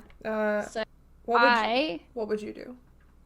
I would go with him somewhere like Milan and go on a shopping day where we would just choose different things for each other to try on and like do that, like fun things where we'd go, okay, you pick something for me in this store and I'll pick something for you, and then we'll go somewhere else and just, you know, browse around and just have a really fun shopping day together. And then afterwards we would have a picnic in a park somewhere, and then we would go to the spa. And then I don't know if I'd have time for this, and I don't know how I would even find it, but I just had like a really strong urge to like, you know, where those like places are where people do like dance battles and have crews and like like dance competitions. That would be so fun to go to with Hobie. I would want to do that so bad. But yeah, that'd be my day. Oh, it's so nice. I love that. Yeah. All right, moving on to your Jimin. bias. Yeah. Okay. So I'll go first. Go for it. So I would want to have like a party day with Jimin. I would go like to a beach somewhere and we'd have cocktails and we'd swim in the sea for a while. And then afterwards we'd go out for dinner and drinks, and then we'd go like somewhere where we could dance and listen to music and just get drunk and have a blast together. Billy, we have the same. Oh my god. I said I would like go clothes shopping with him and have like a candlelight dinner on the beach or a city boardwalk, and then go dancing outside and just like be silly. Yes. Oh. Doesn't he seem like someone who would love to do that? Oh my god. You know, it's sad because I was thinking about this before, like it's so sad that they can't do things like that, like just go to a nightclub or like just exist in the world. Yeah, they would enjoy it so much. I wish that there wasn't a restriction, and if I got a chance to do that with him, I think he would have so much fun and I would have so much fun. And yeah. Okay. Aw. All right, next one, Taeyang. I'll go first. I would go to like I don't even know if it matters which city, like Seoul, New York, whatever, but I would go to a like the art district of that city and explore all those bohemian stores together with him, listen to street musicians, And then also I would go play laser tag or go paintballing with him and just be competitive and stupid and like have a lot of fun doing that. I have a very similar one too. Really? So I've always wanted to take him to Portobello Road Market. It's a famous market in London, in Notting Hill. And it's just full of like colorful buildings and independent art shops. And there's like a place where they paint onto trainers, and like there's independent artists, and there's vintage clothing stores and like secondhand. I think I've told you about this before. There's like record stores and secondhand furniture shops and things like that. And I would love to like take him there and explore around that type of area. It'd be so much fun. And then we would go to a jazz bar somewhere in London, and then afterwards we would see like a musical or like an orchestral show or an opera show or something like that. Something artistic. But that sounds very fun. Yeah. No sleep is involved in this 24-hour period. Oh, no. We are going to be 100% awake and doing the things. whole time. Yeah. All right, Okay. and Jungkook. Okay, so I would go to an amusement park somewhere, or play like laser tag, or just do fun things, scary escape rooms, or go-karting, and just one after another. We would just do fun things constantly all day. I really like doing things like that. I feel like my ideal date with someone would be something really like adrenaline, like fun, and just something new and adventurous. And I feel like JK would be the perfect person to do that with. Yes, I actually had a similar answer. So in West Virginia here, they have these things called adventure parks, where we're like an adventure resort. So like I have one that I've been to several times that I love. And like you can go whitewater rafting, rock climbing, horseback riding, like there's like an inflatable obstacle course on the water that's really hard that I've done. So like I would go there and do that with him, and just also be active and doing all these fun things. Like, and then go race on a racetrack. Or do like arcade racing, just like have a bunch of like fun game activities. But then also I would go swimming with him in like a secluded mountain lake. Ooh, sensual. I would like to see him shirtless, that's for sure. That was, What? I didn't say that. Ignore me. I mean, yeah, you really shouldn't wear that much clothes when you go swimming. It'll weigh you down. Yeah, and I mean, like, did you know that it's like healing to fully go in naked into natural lakes? Yeah, you know? Maybe we should just go swimming with all of them. Maybe just the two of us can take all 7 of them to a natural lake somewhere in the middle of nowhere and tell them that it's healing to take off all your clothes. And then have the car drive away so they can't go anywhere. No, that's a bit weird. Well, okay, now on that note, should we switch to our next question? Probably. Please spend these 24-hour situations with us. If you ever watch our video, which you're never going to, and you feel like that would be fun, let's arrange it. Okay. Have your people call our people. Have your people call our people, yeah. Which, our people is just us. Just call me. It's fine. Yeah, just call me. It's fine. Okay. All right. I had a lot of fun with this question. So Same. What if you could pick a BTS solo song for another BTS member to cover? So I found it so hard, and I just ended up picking 2 for each. I don't have many explanations for why. It's more just, I think that would sound cool. So I feel like yours is probably going to be a lot more informative than me. I'm just going to be like, this one sounds good. Yeah. Okay, well then that's good. We'll have different approaches. So let's start. Namjoon. Okay, so I would like to hear Namjoon do Seesaw. Yeah. I think it would be really cool. And I also, this is my other one, I really want this to happen. I want Namjoon covering Scenery. Ooh. Because his voice, I love it when he sings so much, and I feel like Scenery would be the perfect song for him to showcase that. Yeah. I want to hear him sing like a lullaby. Yeah, right. Except instead of going to sleep, I would just giggle during it. Be like, I really like this. I want Namjoon to sing a lullaby to our future children that we will have together because we will be getting married. Namjoon, call us. Yeah. All right, so I said that he should cover Piece of Peace. Because I think that he understands the sentiment in that song very well. And I also think it's in his register. Yes, the second verse of that song, I adore so much. Like, you know, when he's just really like giving you all the emotion and he's talking about all the struggles that like people have to go through these days and how he knows what it's like and he wants to help people like that. Oh, it's so good. That's my favorite song on Hope World. Yeah. Okay, Jin.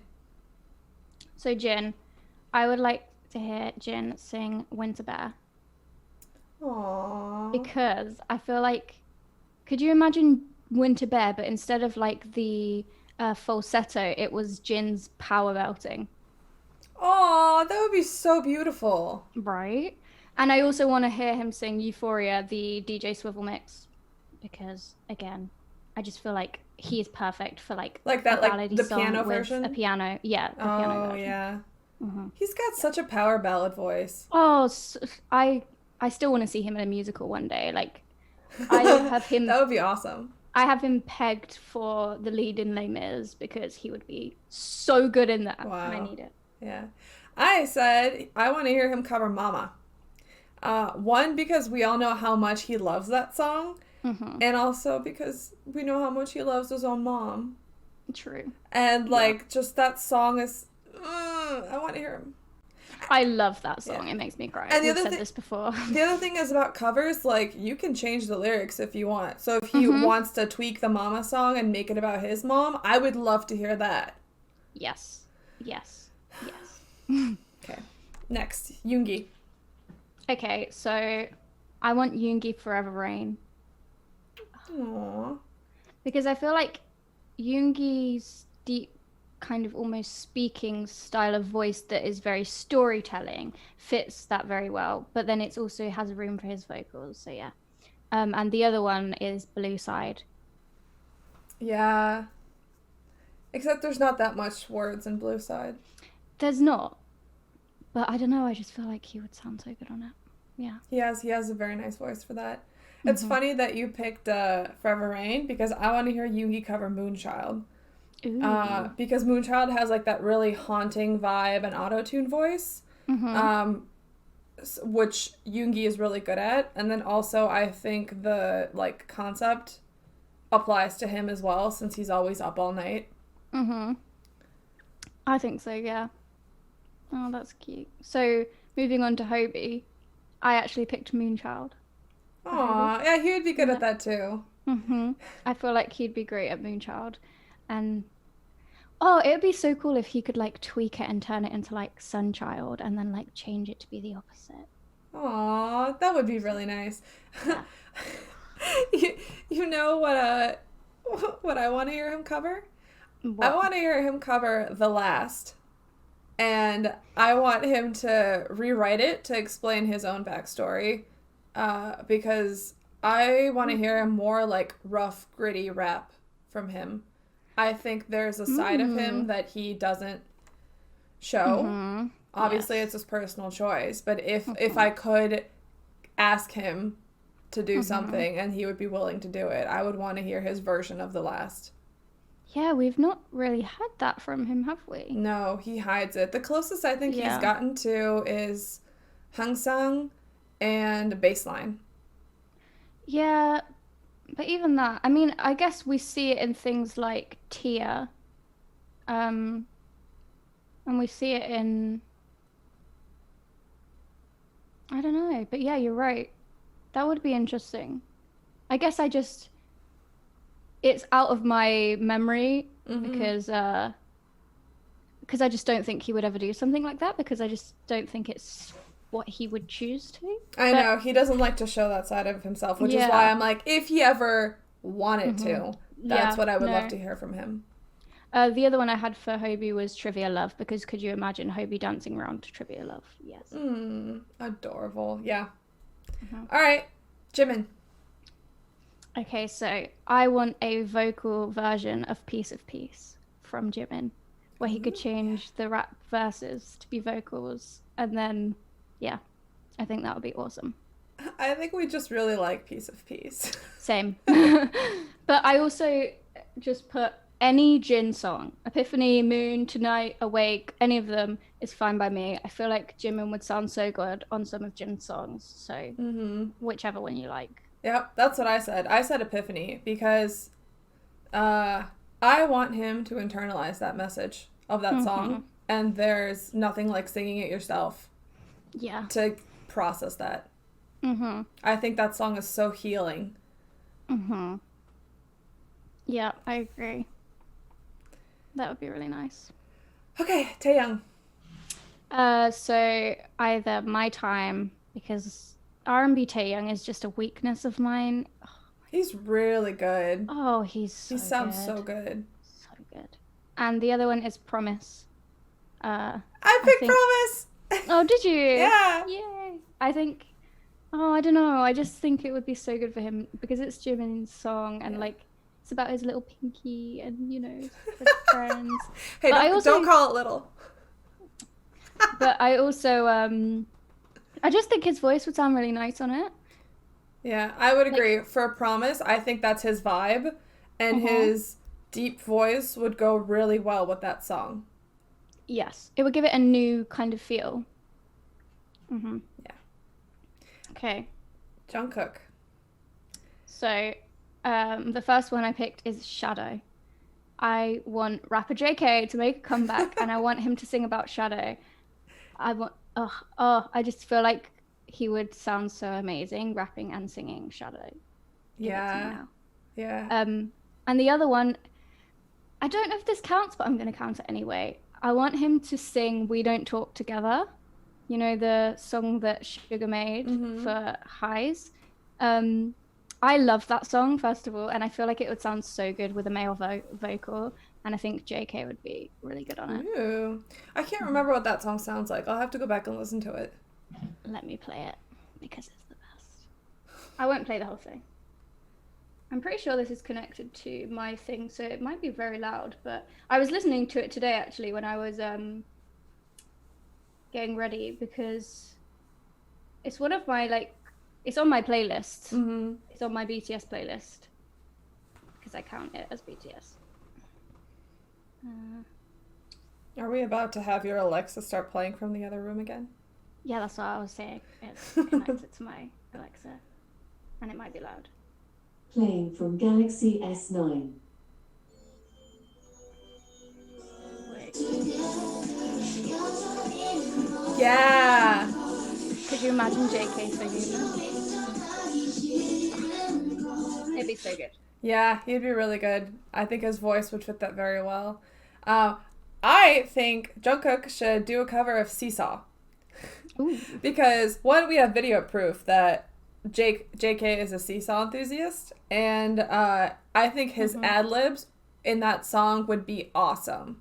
You know, Seesaw actually reminds me a lot of We Don't Talk Together, like the beat of it, and the background of it, like the bouncy kind of vibe of it. And we picked all Yoongi songs for JK. 3 different Yoongi songs. Well, I mean, I think Yoongi knows how to make JK shine. Oh yeah, yeah. All right, next question.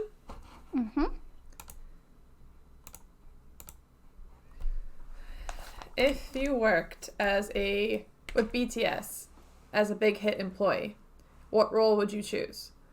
Examples include titty dabber, makeup artist, bodyguard, manager, Bangtan bomb lady, producer, etc. And for anybody who doesn't know what titty dabber is, there was a clip from one of their behind the scenes segments from their Japan Love Yourself stadium tours, and who was it? Is it Jimin?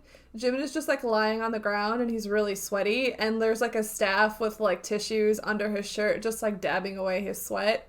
And like people were posting about it on Twitter going, how can I have this job? Yeah, that's the dream. I want to have this job. Yes. Okay, so you go first. What do you think? Hold on. I'm trying to find my notes on this. Do I have any notes? Like, what is my answer? Oh, here's my answer. I want to be a manager assistant to Sejin, and I want to be a part-time / emergency teddy dabber. Fair enough. Yeah, you had to add that in. Emergencies only. You've said this before that you'd like to assist Sejin. I like it. Yeah, I'm my brain works as like I'm a big picture person, but I'm very detail oriented, and I am a perfectionist, so I want things to be run correctly. So if I could, I don't want to replace Sejin. I fucking love him. I just want to help him. I want to learn from him. I want to make his job even better. And then in the off chance that there's some titty sweat that needs to be wiped up, Yeah. I'm your girl. Yeah, like if you need me backstage for a concert, if the staff is off ill or something, it's fine. I'll bring my own tissue box. That's fine. Yeah, you know, like it's not an issue. Okay. Anyway, what role would you choose? So I don't even know if this is a thing. If it's not a thing, it should be a thing. I think this is a thing that would help them. I'd want to be a personal assistant to one of the members. Don't mind which. Any, you know, if I have to jump from one to another, that's fine. That sounded way worse in my head. Wait, what did you say? I mouthed. That's what she said. Oh, yeah. But yeah, like I want to be like, they're stressed because they need food. I'll go and grab your food for you. They need like help with an equipment thing. I'll get the equipment for you. Oh, they need schedules made for them. Schedules are right here in the morning. I'll tell you what you need to be doing today. Like I'll just be assigned to one of the members, and any need that they could possibly have, I will fulfill for them. Yeah. Any need. Including titty dabbing. Titty dabbing. Oh, no. Just no. I also did want to say though, I would venture to guess that they don't have personal assistants, because I don't think they do. Can you imagine how guilty they would feel if somebody else was running out to get them food, to set up equipment? Like, even if one of them would be okay with it, the other ones would make fun of him. They'd be like, oh, you can't do this yourself? Like, really? Like, you're making this person running around getting you food? Like, really? You're that lazy? But it just gives them more time to work on the things they need to be working on. I know, but I have a theory that with their fame, with their massive increase in wealth, they worked with Bang PDNim to understand how to adjust to that kind of lifestyle without losing who they truly are. Because when you are that famous, that wealthy, it's very easy for people to forget who they are and to imagine themselves as the bigger in life image that that they are portrayed as by media. And that's why you hear all these stories about like celebrities being really cocky and horrible to waiters. To horrible to everyone, being really big divas and just dicks. And so I think some of that is you cannot forget how hard it is to do things. You cannot give yourself too much comfort because, well, especially in the case of BTS, where they're trying to make music and communicate and be relatable with people, they cannot go to a place where nobody can relate to them. Yeah, I think they probably enjoy doing the small things as well. Like, it's normality. But I mean, it doesn't those were just my examples of getting food and things like that. Like, I just want to be your right hand man that you go to if you need help with anything at all. I'm there, got you covered. Support system here. It'd be like being a best friend, except exactly. you're getting paid for it. Oh, I don't need to be paid, it's fine. That's called being a slave. That's fine. Only for BTS. Yeah. All right, next question. If you were the Run BTS director for a day, what would you have BTS do? Okay, so I had a few ideas. The first one, I want a BTS versus ARMY quiz show. like 7 armies competing against BTS in games, and that would be so much fun, and I want to see it. That would be Yeah. really cute. Yeah, right. I think that would be so cool because we never get to see their interactions with armies really, apart from like the occasional video at fan signs and things like that. I think it would be adorable. It Yeah. would, but then you also run the risk of people feeling FOMO. Like, Yeah. for example, like ignoring everything that happens in Asia because that's its own category. That one instance at Jingle Ball where they took pictures with fans, like, from everything I saw, just everybody who wasn't there just had massive FOMO. And it's not like there was hate directed at armies who were there. Nobody hated them, but everybody was envious, and they were like, I wish I could have this. Like, why didn't I get a chance to buy a ticket? Or why couldn't I afford, a big trip across the country to go see this? Like, I could have potentially had this. And then it's just, we all love them so much that it's really hard to create, like, to handle, like, situations where only some people are getting a chance that you can't. Yeah, I mean, I feel like if it was done in a very, like a lottery, and it was people from all over the world, and it was very random, and it was very clear that it was random, like, it wouldn't be an issue for me, but I get what you mean. Like, I feel like some people probably wouldn't like it. Also, that Jingle Ball photo experience sounded like hell. Like, Oh my like God. hell. Oh my God. I was not jealous. Okay. I was not jealous. No.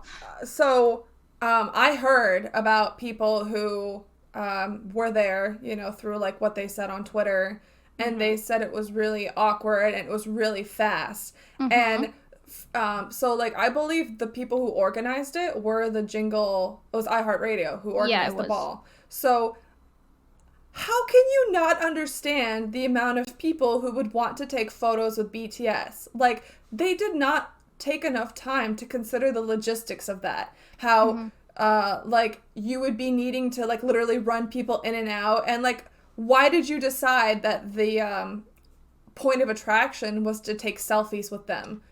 Like, how much of a lack of understanding of this fandom? Like why offer something half-assed when you didn't have to offer it at all? Yes, I would rather that it didn't happen, to be honest, because this is the problem, like, especially with Western artists. The dream of most people meeting their artist is to get a photo so that you can share it on social media, so you can be like, oh my God, I met this artist, how cool is that? But like, it's like, so you can say, yeah, I said hello to them, I met them, I was in the same room as them, that's awesome. I'm not saying it's like that for everyone, but for the majority of people, like, I couldn't think of anything worse or more painful or heartbreaking than being in the same room as BTS and not even being able to have eye contact or to say anything to them, and just like a picture being snapped and given to me. Yeah. That would be devastating. That would be my like purgatory for me. Yes, same. And I feel like they probably felt very uncomfortable with it as well. I heard that. So from the things I heard is like they just had like smiles frozen on their faces, and they were trying to like be equally invested in everyone, but it was very hard because it's not their normal environment. And the thing that I also really hate is that this is their memory of what it's like to meet fans in the US. That it's this very commercial, impersonal, plastic, flashy, cloudy type way of meeting your fans, and they go, I don't like this. Why would they want to come back and do anything else? Why would they want to have fan meets in the US? Right? If their experience here was so much different than fan meets they've done in Korea or Japan. Also, like, they look so nice in Korea, where like you have like 20 to 30 seconds, you can hold each other's hands, just say something to each other, and then you move on. Like, that's very like intimate and personal and just nice. And I just couldn't stand. Yeah, I get so angry because, like, one, I'm very jealous of K armies and J armies. Like, like, you guys are the MVPs if you get to meet them. But it's like there is just. I want them to have a chance to meet other armies, not even just in the US, in South America, in Europe, like, I want there to be a way to cross the language barrier. Yeah, because this is the thing, like, it doesn't, have to be a spoken conversation. I've said so many times, like, I don't even know if I'd want to. Yeah, I wouldn't don't be even able know... to speak. I'd be crying. Yeah. Okay. I don't even know if I would want to say anything. Like, I think I would just be satisfied just like looking in their eyes. That would be it. Like, but it's their such hand, a maybe. shame. Yeah, hold their hand. Like, I want to be Yoongi. I want all of them. It's such a shame because like they obviously feel very connected to the whole world, given how much they go on tour and how their fans are so diverse and their eyes are opened up so much, but they still never really get to like meet them, and that's such a shame because they see them like through a glass. Yes, and it's such an amazing thing to open up to other cultures and to see other cultures and like experiencing it and feeling a connection with those people, like how we do with BTS. And yeah, I just wish they like had that opportunity to do that with people from all different walks of life. It's sad. Yeah. Anyway, so I have a couple more things. Do you want me to go first, or do you want to say yours? I'll give you mine.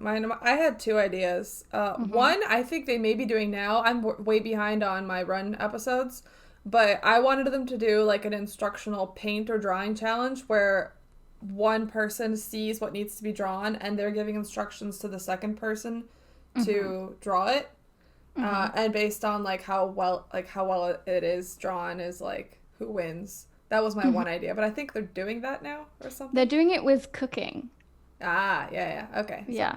I want to do that with drawing. And then the other thing is I don't know if you're familiar with this. Have you whitewater tubing? Oh my god, yeah. So like where you're in like a big inflatable tube and you're on like rough water. I have found those things to be so fun. A little painful, especially on my ass when it hits the rocks. But like I just think it's just like messy, chaotic. Everybody's wearing like, you know, life vests and they're trying to get down the river, and you could make it a challenge or just like survive this or do this as like be the first person to reach the end, because it's not easy, especially if it hasn't rained in a while and the water's receded and the like rocks and like the water gets rougher. I've done that a couple of times and it was just so memorable and so much fun. So I would love to see them do it. I feel like that would be good on like a Bon Voyage or something. Yeah. Yeah, I'd like to see that. Okay, so my other ones. I want BTS to try to understand what popular memes are about them.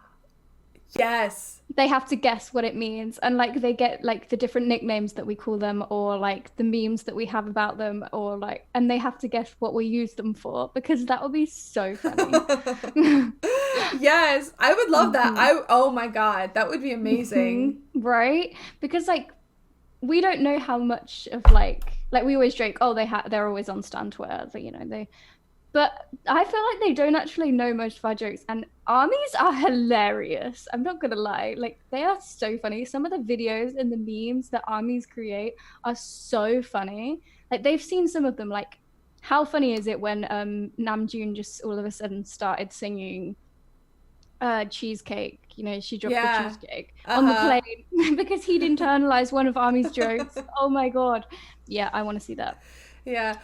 It was something that I think it's very specific to maybe an American meme, a US meme, is where like you have them and someone like has put like nails on them and like eyelashes and like a hair cap. And like I don't think that is familiar to Koreans. I don't know, but did you not see Taeyoung? Where he like put like clips on his fingers and everyone's like, he's bringing the meme to life, and I was like, well, I wonder like what do they think that meme means?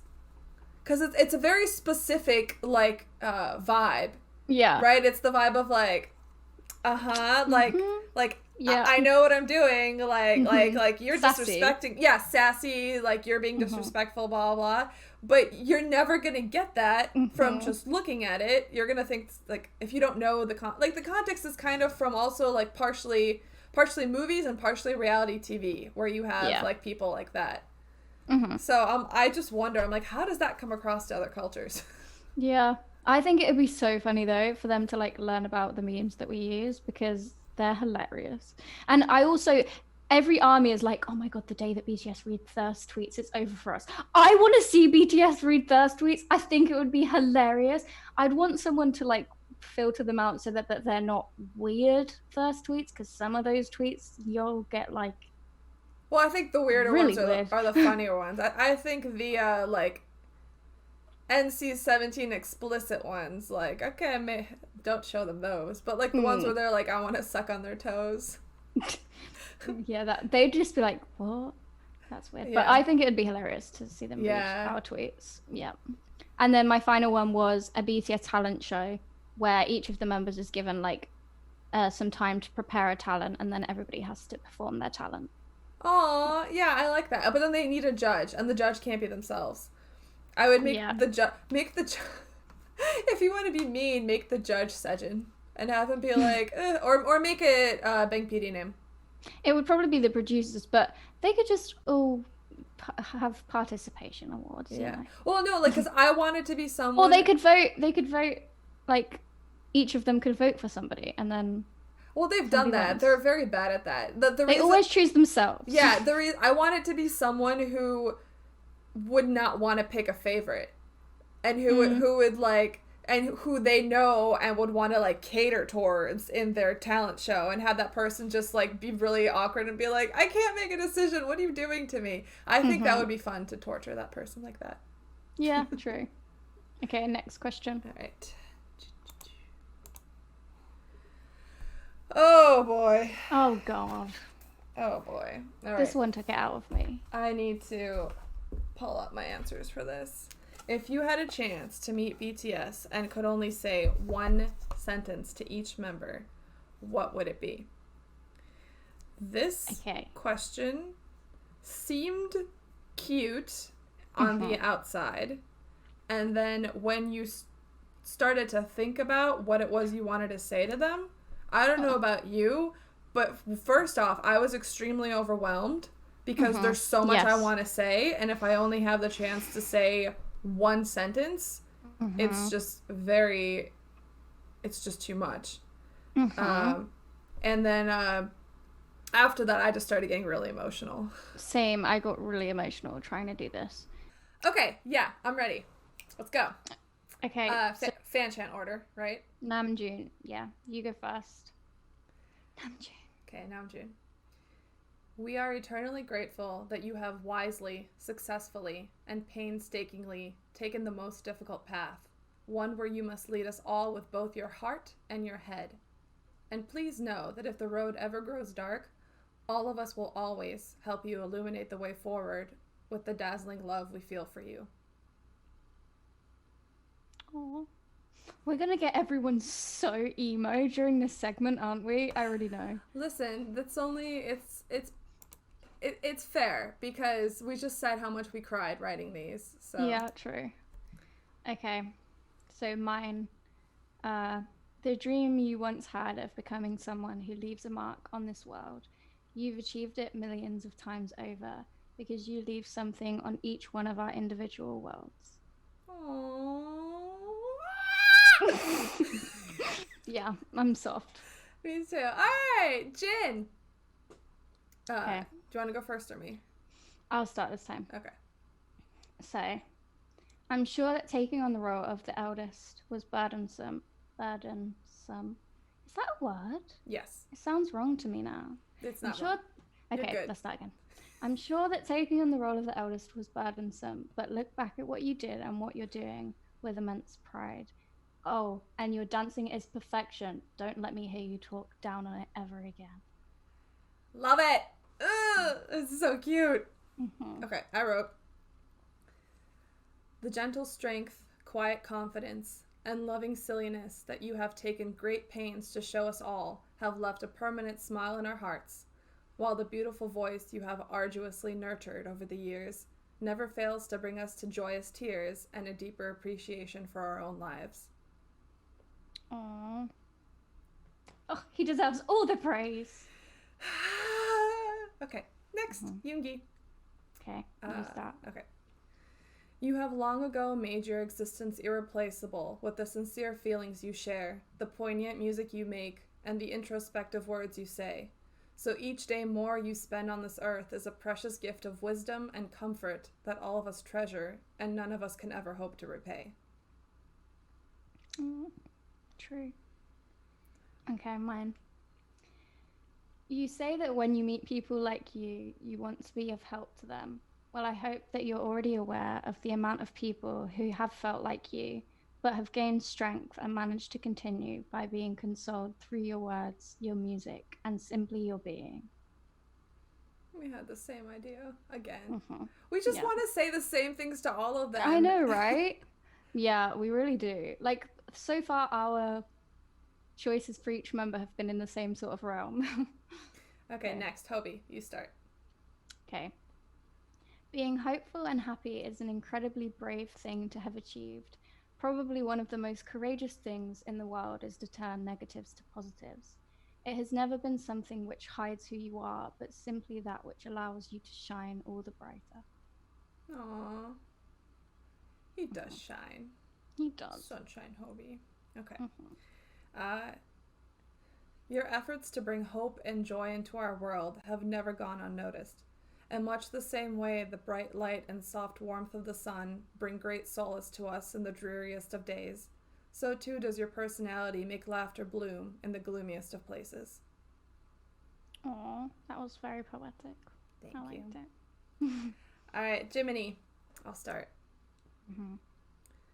The exquisite grace and endless warmth with which you live your life can never be recreated by anyone else, for you are irreplaceable in every possible way, and we wish only for you to realize how flawless you are as you dance across our eyes and sing straight through our souls, perfect in your imperfections.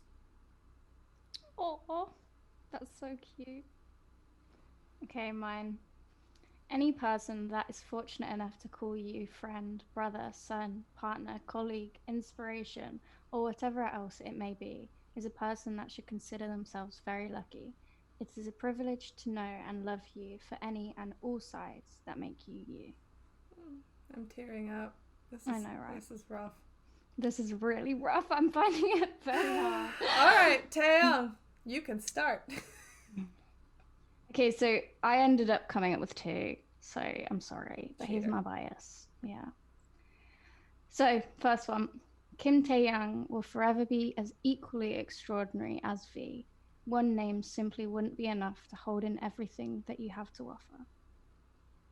So that's the first one. And then the second one. Don't ever let anyone try to convince you that your sensitivity or your heart or your creativity is a weakness. It's the biggest strength that you have. A lot of the world just isn't ready for it yet. I need to stop tearing up. This is hard. I know. Okay. Yeah. Watching you move through life in time to music that others cannot hear, without fear or concern, but rather with fascination and confidence, has opened our eyes, made us reconsider our own reality, and at last, gratefully understand that there is no reason to worry about whether we match someone else's beat when we have our own. I can't deal with this. Oh, okay. We started our soft hours early. Oh, God. Right. Let's just move on. All right, Jungkook. Cookie, you go first. As you matured before our very eyes, we witnessed as your strength grew in leaps and bounds, and your fiery spirit blazed brighter with each passing year. And that is why we are so proud to recognize you as the steadfast pillar of sincere power, deep admiration, and fierce love that you have become for everyone around you. Aw. JK. Okay, mine. I'm so glad this is the last one because my voice is about to go. You don't have to be anything other than you to be perfect. Those that don't accept it or who expect anything different from you are those who lack the capacity to see that the true beauty lies in your humanity. Yeah. I'm done. Yeah. I love them. We love them. We love them. Oh, that was hard. This was, really hard. Yeah. It was hard to write them. It was hard to say them. Hard to rethink about Hard, everything we felt. Yeah. BTS, I hope you appreciate this. Yeah, right? Okay. All right. Let's move on so we can be a bit happier. Last question. All right. Answer for the other host. Which member are they most like? Should they date? Should they be best friends with? Should they be siblings with? Should they work together with? Okay. We can just go like any order. So, which member are they most like? Okay, so you already know my answer because I've told you many times that you are most like Jimin. I think you're very similar to Jimin. You have so many things in common. I listed them all for you the other day. I sent her a very long paragraph about everything that I think she has in similarity with Jimin. So, yeah. Yeah. I think you are a mix between Namjoon and Tae. Agreed.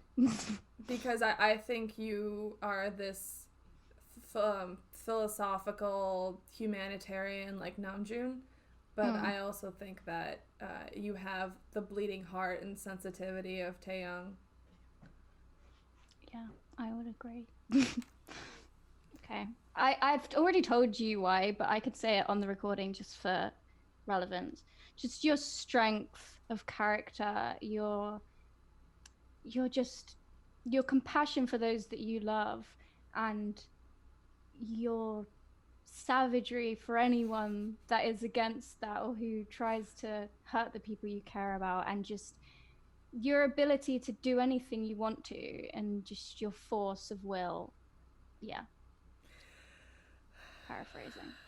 I'm supposed to be done being soft. Okay, moving on. Right. All right, which member should they date? Okay, who do you think I should date? So I think you need someone who would kind of be your opposite, who would calm down when you get emotional or when you feel upset that the world isn't the way you hope it was. I think you should date Yoongi.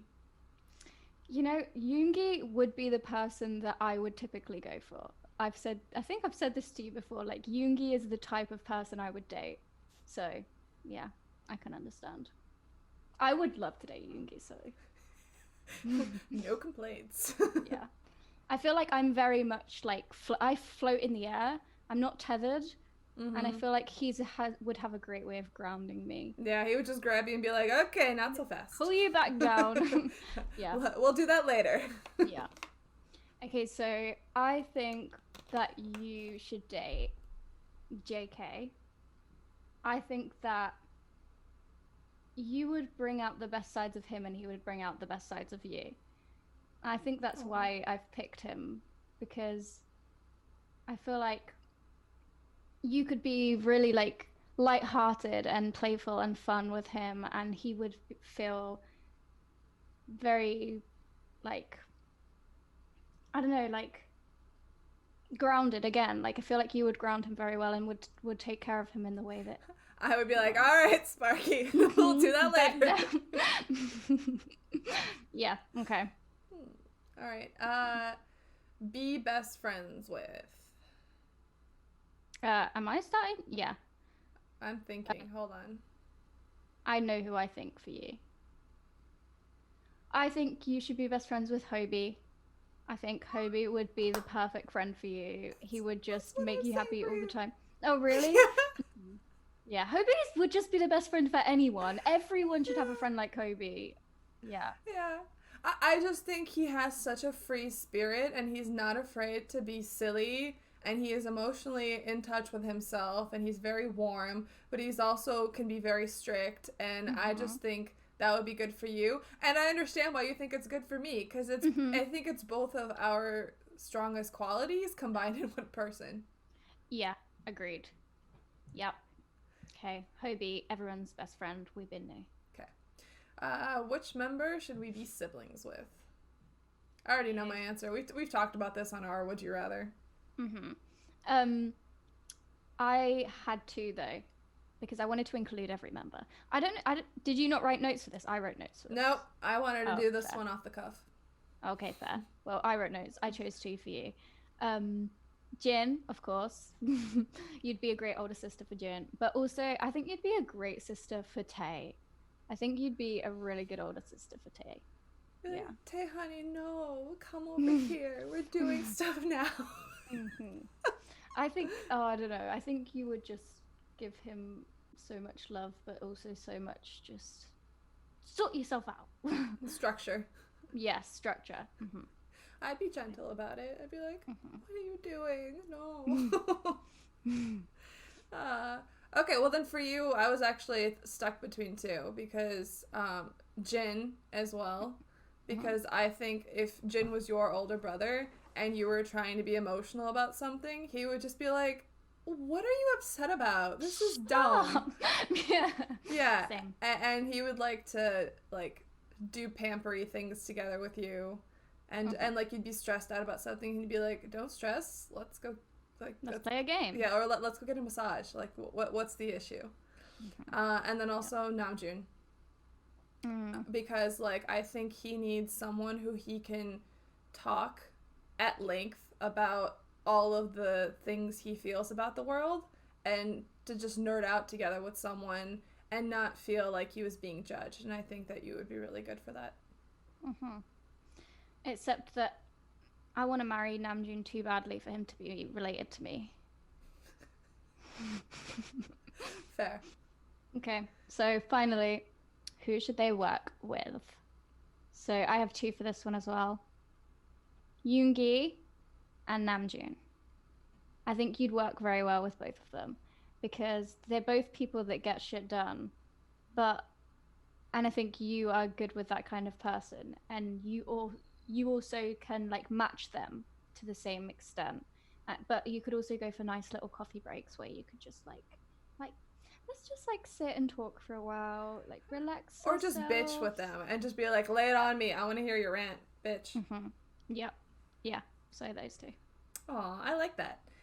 For you, I think Taeyang. I think you would work really well with him because you understand how to shelter someone who's very creative and very sensitive.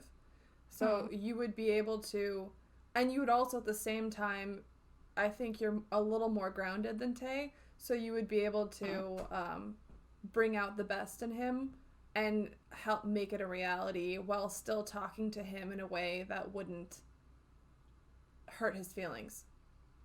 Oh, I don't think we would get anything done. We're too similar in the sense of just like, oh, let's have this idea. What about this idea? Oh, maybe this. Let's do this. And then nothing would ever happen. Well, that's probably why we should also bring Hobie in. So then Hobie could come and be like, all right, so what have you guys done? And you'll be like, nothing. And he'll be like, okay, come on, let's try this again. Yeah. I wonder if that's what it's like as they're trying to do this album. Where, like, if they have people who've been assigned to do a certain thing and then they get distracted. So when Jimin checks in, he's like, all right, what's going on? Everyone's like, I'm still working on it. It's like, no, it needs to be done today. That's why I feel like Jimin will be a great project manager. Yeah. Yeah. Okay. I just love them. I know. I don't know if that's obvious. I'm pretty sure it's obvious, but I just want to date all of them. I want to be best friends with all of them. I want to be siblings with all of them. I want to work together with all of them. Not all at once because that would be weird. But, you know, in each of my lifetimes, I'll have a different role for each member. And they can just be by my side forever. This is why... Hold on. This is why I don't understand solo stands. Oh! It is so much fun to be OT7 because that struggle of not being able to pick a favorite, for loving all of them, wanting to do everything with all of them is painful but so much fun. And it's so many facets, so many people that you can just appreciate that I don't understand solo stans who because you know the thing about getting outraged about something is it feels good to be angry. Just biologically, the chemical reaction when you're angry or outraged about something makes you feel good. It's so when these solo stans are angry at Big Hit or the other 6 members because this one particular person is not being appreciated the way they're supposed to be, how can you think that is more pleasurable than loving all of them? Instead of Like, it's so much less fun to hate on any of them. Even to hate on Big Hit. Yup. How can you hate on Big Hit?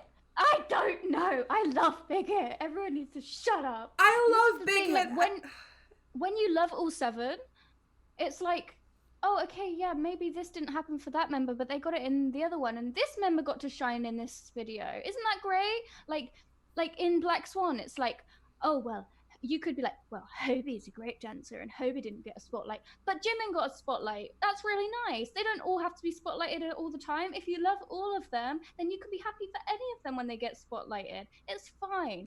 Oh, and the way they say themselves all the time, like, hey, we pick a concept, we pick an idea, we're executing it, and we're like, here's our resources. 7 people, 7 voices, 7 skill sets. What is the best one to make this the best possible thing? They don't. Also, I think it's a very, I don't know, Western mindset to assume that they all need to be individually spotlighted. They have a very communal sense of the art product, art content that they make, where what we don't see behind the scenes is all the group discussions they have, all of their group direction of like what they want something to look like, and they all as a group decide what 1 out of the 7 should be doing. Like, it's very communal, and it's the opposite, where they don't care about the spotlight because they've been involved in steps 1 through 9, where step 10 is the actual recording and the spotlighting of the one member. Yeah. And this is the thing that, like, if you had been living with like 6 people that were your family for 10 years now, and like, would you rather have like your chance to shine and be in the spotlight, or would you be happy because somebody else was offered it this time, and then maybe you would get a chance another time? Like, I wouldn't care, and if I wanted to do my own thing, then I would have time to do that in my own time. Cough, mixtape. Right? Exactly. Like, work on your own things in your own time. It's not that big of a deal. And yeah, honestly, like, being a solo stan must suck, because I don't know about you, but like, when I watch videos, a lot of the time I have to rewatch it 7 times, like for a certain moment, so that I can watch each member. And instead of getting 1 content, I get 7. You have 1. You go enjoy your 1. I'll have my 7. Fuck you. But then every time they hate on any other member, that decreases the quality of what they're watching. Yeah. They only get 1/7 of the enjoyment out of it. Just like, And not even that, but like, you do, like, they must realize that their own bias, or the one they like, would not like them. Like, they do know that, right? No, because they think they're speaking out on his behalf. I'm like, you're a fucking person behind a computer, you keyboard warrior. No one gives a shit about what you have to say. Just calm down. You're on the internet. You really think that Jimin is going to be like, oh, you only like me and you don't like the others? Oh, okay. No. He'd be like, I'd rather you like every other member and don't like me, so he won't like you. And then I have to, extend that, like, people who hate on Big Hit and who say, like, oh, you're a company stan. Fine. If being a fan of genius, hard work, a group of people who wanted to have a shift in the industry and redid the K-pop idol structure and wanted to treat their artists better and have a more sustainable business that doesn't require you to work your artists until exhaustion, then yeah, I'm a company stan. I stan Big Hit. Yup. What is the... There's absolutely nothing wrong with that. And what? What are you going to do? And what? Yeah. Agreed. Fucking idiots. Idiots, man. Anyway, shall we take... Time for a break. Yeah, time for a break. All right, we're going to listen to another 2 songs. So I think about another, a little bit over 7 minutes. Okay. So see you guys soon. Bye.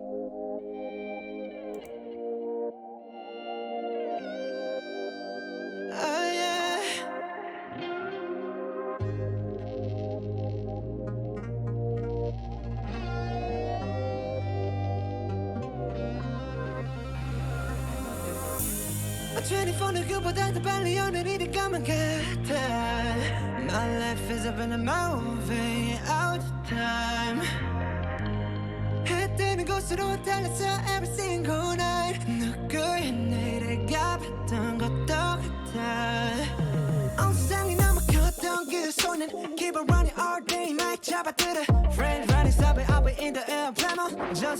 어쨌거나 매일만 올라라 내 바람을 받는 건지 놓쳐버린 흔적이 Don't know what to do but am I living this way When I'm under this 시간가 속인 걸까 I can't call you I can't hold you Oh I can't And yes you do yes you do I can't call you I can't touch you Oh I can't Let me know Again it's on the feeling of my time Yeah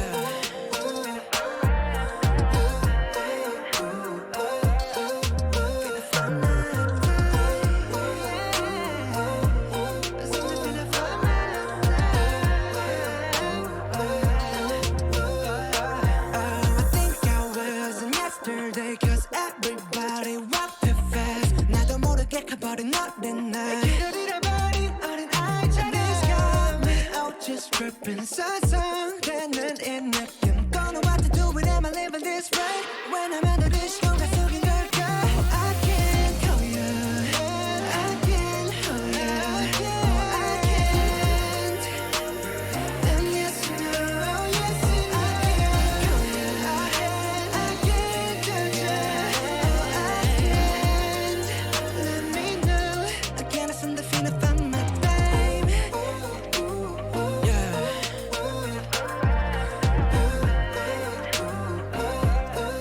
Feeling of my time Yeah It's on the feeling of my time Oh yeah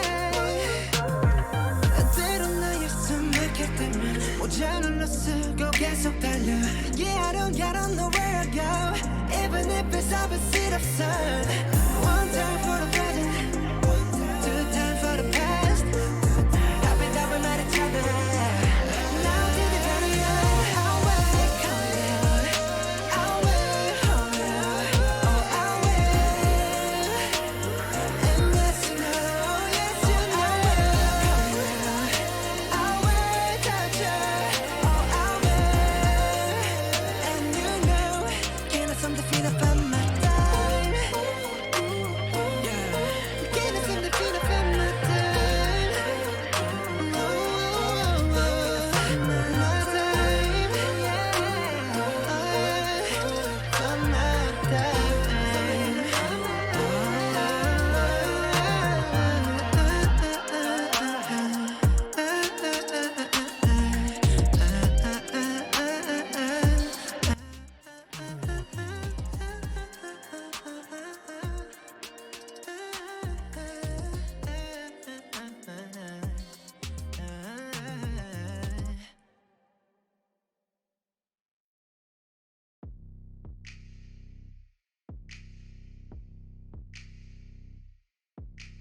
이제 너무 선명해졌어 저 하늘 속에 낯선 그림자 아마 다시 맺힐 수 없어 좋은 것만 보고 듣지 마 고요한 너의 슬픔이 나를 흔들어 조용한 나의 바다에 파도가 일곤 해 라라란 밤새 break 쏟아지는 아픔들 네가 지었던 그 표정이 아니란 걸 알게 때부터 louder than bombs I break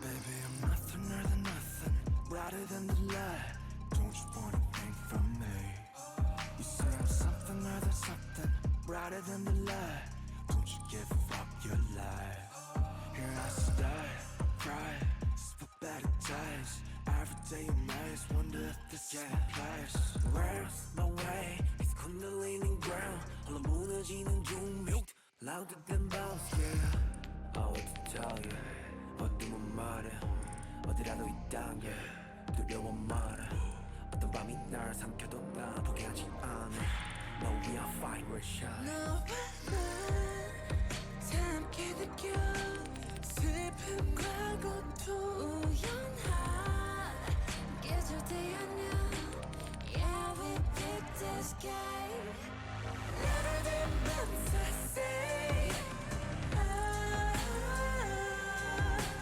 세상 앞에 나를게 나를 외면했던 시간 잡고 도망쳤던 나를 잊은 너는 없어 나를 밤새 say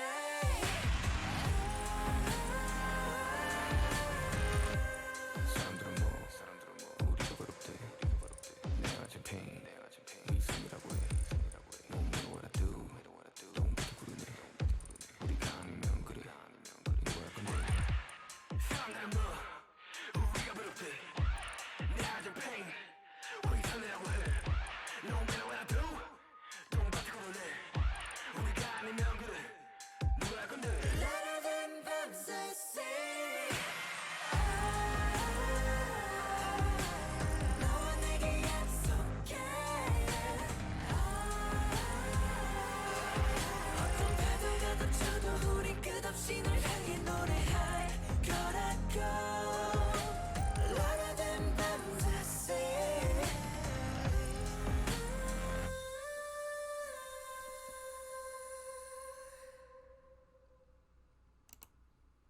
What a haunting song. I was muted, sorry. Yeah, that song, we've talked about it before, I think. Just how Much of their pain Haunting is in that is. song. Just what a work of art. I think this song is so much sadder than Tear. Oh yeah. I think this song is so just raw and vulnerable and like it's just full of pain. Yeah. Yeah.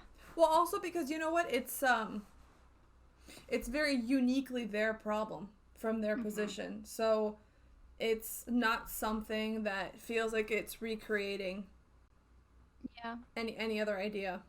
Plus it's like it has the journey and the change and the hopeful ending, but it doesn't feel very hopeful. It's like they're trying so hard to be hopeful. But I they don't know. Yeah, they don't know, and it's just like that's all they can do is just to try, but all they can feel is the pain. But all they can do is say, well, I'll just keep trying and try and be hopeful and try and make things will get better. And yeah. Oh, Anyway, on that note, let's talk about Jimin. Jimin. So we're at your week. We're at the bias week for you. I'm gonna let you take charge of our conversations here, mainly because, of course, it's your right as... Yeah, all right. I'm a little nervous. I hope I do him justice. Oh, he looks so cute. I'm not going to be able to deal with this slideshow because it's going to be like, Jimin's so cute. To like... I know, whiplash. Yeah. All right, so I figured we could talk a little bit about his background, and then we can just get into it from there. Yep. All right, so Jiminie, Park Jimin. Chim Chim. He grew up in Busan, South Korea. Busan, 아이가. That's the only Satori word I know. Sorry, continue. Anyway, so it's outside of Seoul, with Seoul being the capital and the quote-unquote biggest city, best city. Not best, but just like, how every country has their, like, big city. Like, for America, it's New York. For UK, it's London. For Korea, it's Seoul. So he grew up in Busan, which is like 2 or 3 hours by train outside of it. He developed an interest in pop and lock dancing in 8th grade. And then he attended high school in Busan called the Busan School of Performing Arts, where he studied modern ballet, modern dance, and hip-hop, popping. And also he developed an interest in tumbling, which is, all of the, like, jumps that he likes to do and tricks. flips in the air. Yeah. So he was the top student of his year. Immense talent. Very talented. Is this a rumor or is it true that his teacher paid for his tuition? Rumor. It's not him, I think. I don't know. I've heard that somewhere, but I didn't know if it was true. No, I don't think so. So according to his teachers, he was just always in the practice room. He was always trying harder than other people at dancing because he's a perfectionist. So he decided to go to Seoul to audition to be an idol, and he passed his big hit audition. And by the way, so like a while ago, there was like an interview. I can't remember which YouTube media channel it was. Might have been Korea Now. Where they did an interview with his former teacher. I remember, yeah. And the teacher said that Jimin came to him and told him that he was thinking of auditioning to be an idol, and the teacher was like, I don't recommend this. Think really hard and, be careful about your decision because it would be a very difficult path. And Jimin decided that that is what he wanted to do, and now that teacher is really proud of him, obviously. Aww. Like, he's the pride of his entire high school. I can imagine why. Yeah. He's like the pride of Korea. Yeah, but just like his high school, like, I think I saw some stories about, like, he still donates money and whatever else there, and like I think he pays for like a certain number of scholarships, and I think it might be female scholarships. That's one awesome. One of them pays for a certain amount of female scholarships, but it might be Hobie. I'm not sure. Yeah, but just like the way they dote on the places they came from is just so heartwarming to me. Yeah, those videos of him from when he was still in school, he was phenomenal. I mean, he is phenomenal, but even back then he was phenomenal for his age. Like, wow. Oh yeah. So in terms of BTS, he was the last one to join, and according to him, he trained for a year. The thing with him though is like he had no prior background in singing. So in like his old Vlives, he talks about how he practiced like crazy to try and catch up to everyone else because he always felt like he was behind. And if you think about it, as such a perfectionist who was talented to begin with, went to a performing arts school and still practiced like crazy to hone his talent, all of a sudden he's dropped into a group where he's supposed to also sing, and then everyone else around him has some experience with singing or rapping or whatever, and he's just like, I have none, I am so behind. So he used to be very sensitive about his singing abilities, and there's just the like infamous like clips of like the V-Live he did in like 2016 where he talks about how much he was struggling with his singing and how he felt really like discouraged. And I was just thinking about this as I was making my notes because we just watched like Most Beautiful Moment in Life, HYYH, like their concert the other week. His voice was so good. His singing is phenomenal. He could hit notes that like hardly any male could hit. Yeah, like, and the way such a young age, the way he flows through those notes.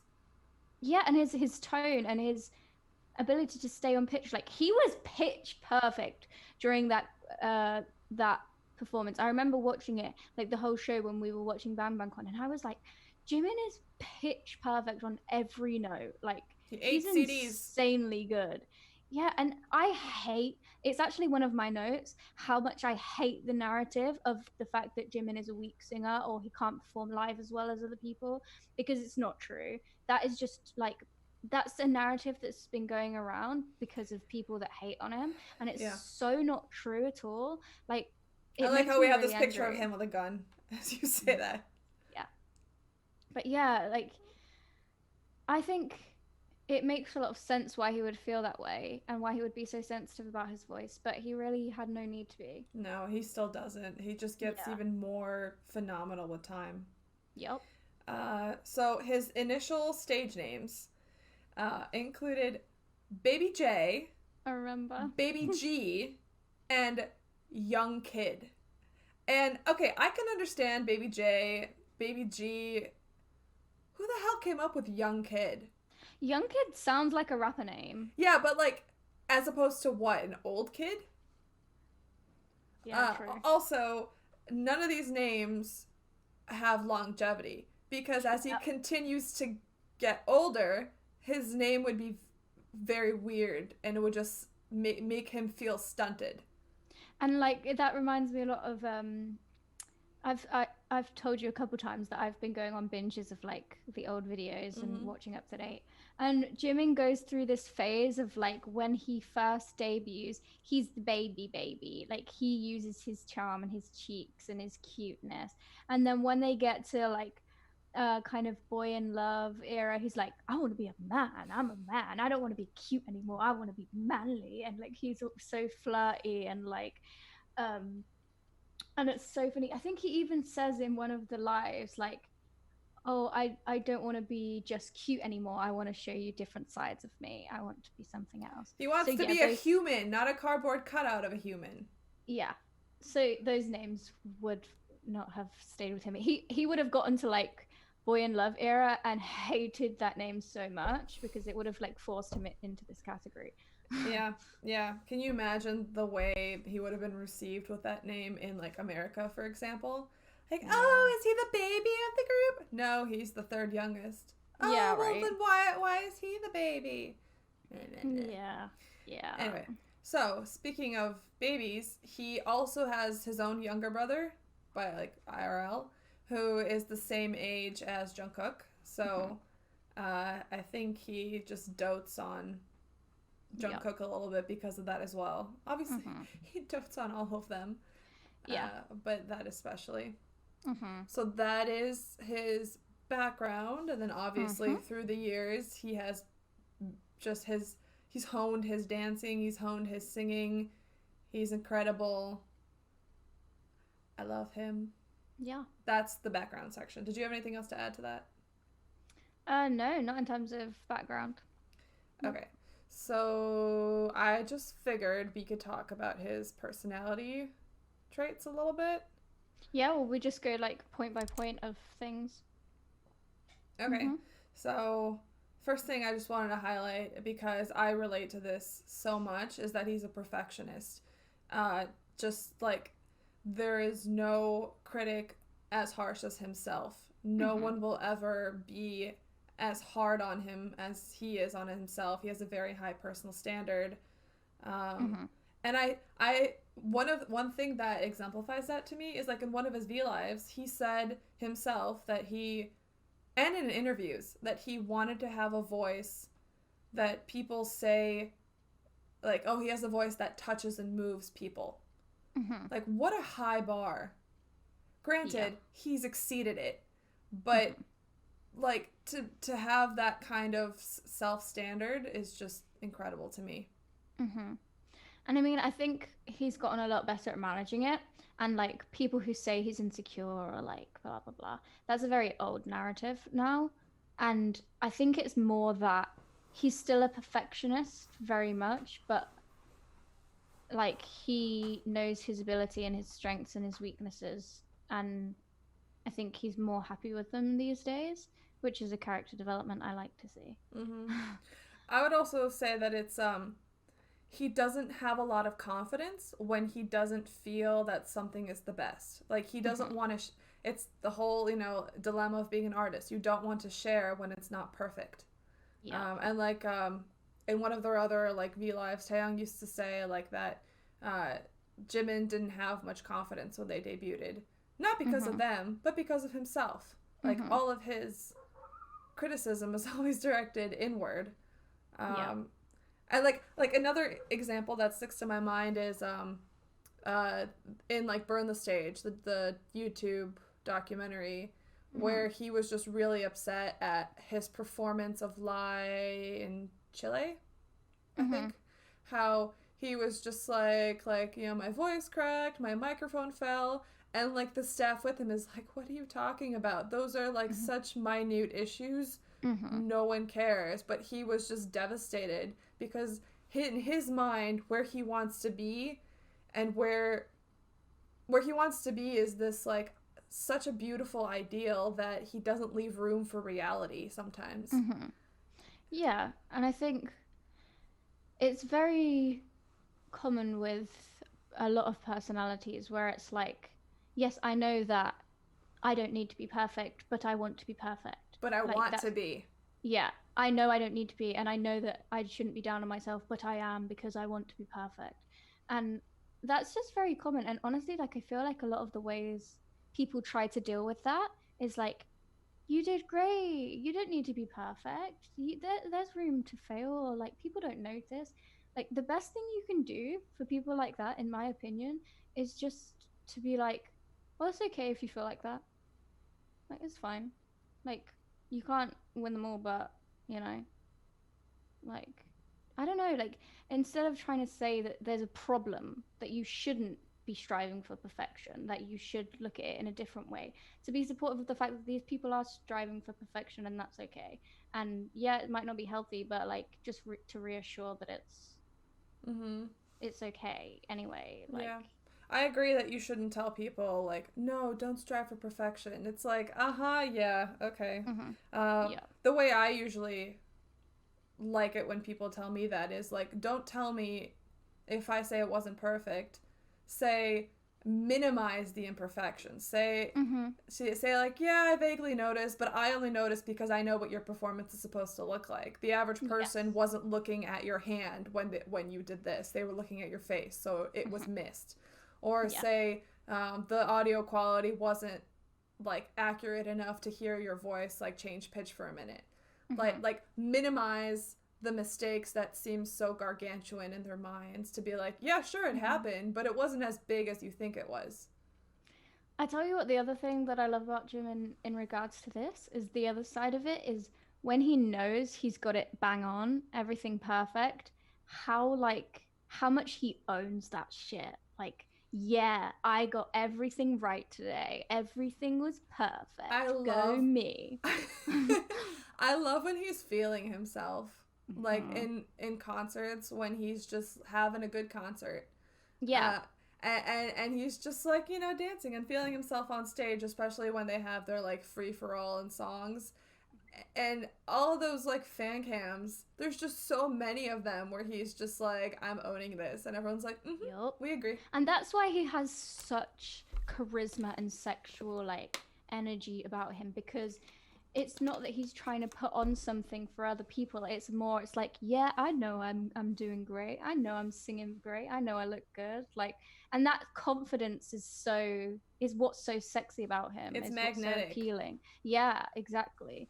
And I feel like it's good to have both sides. Like, a lot of people are just kind of in the middle of like, oh, I'm happy if I do well, and if I do bad, then that's annoying, but it's whatever.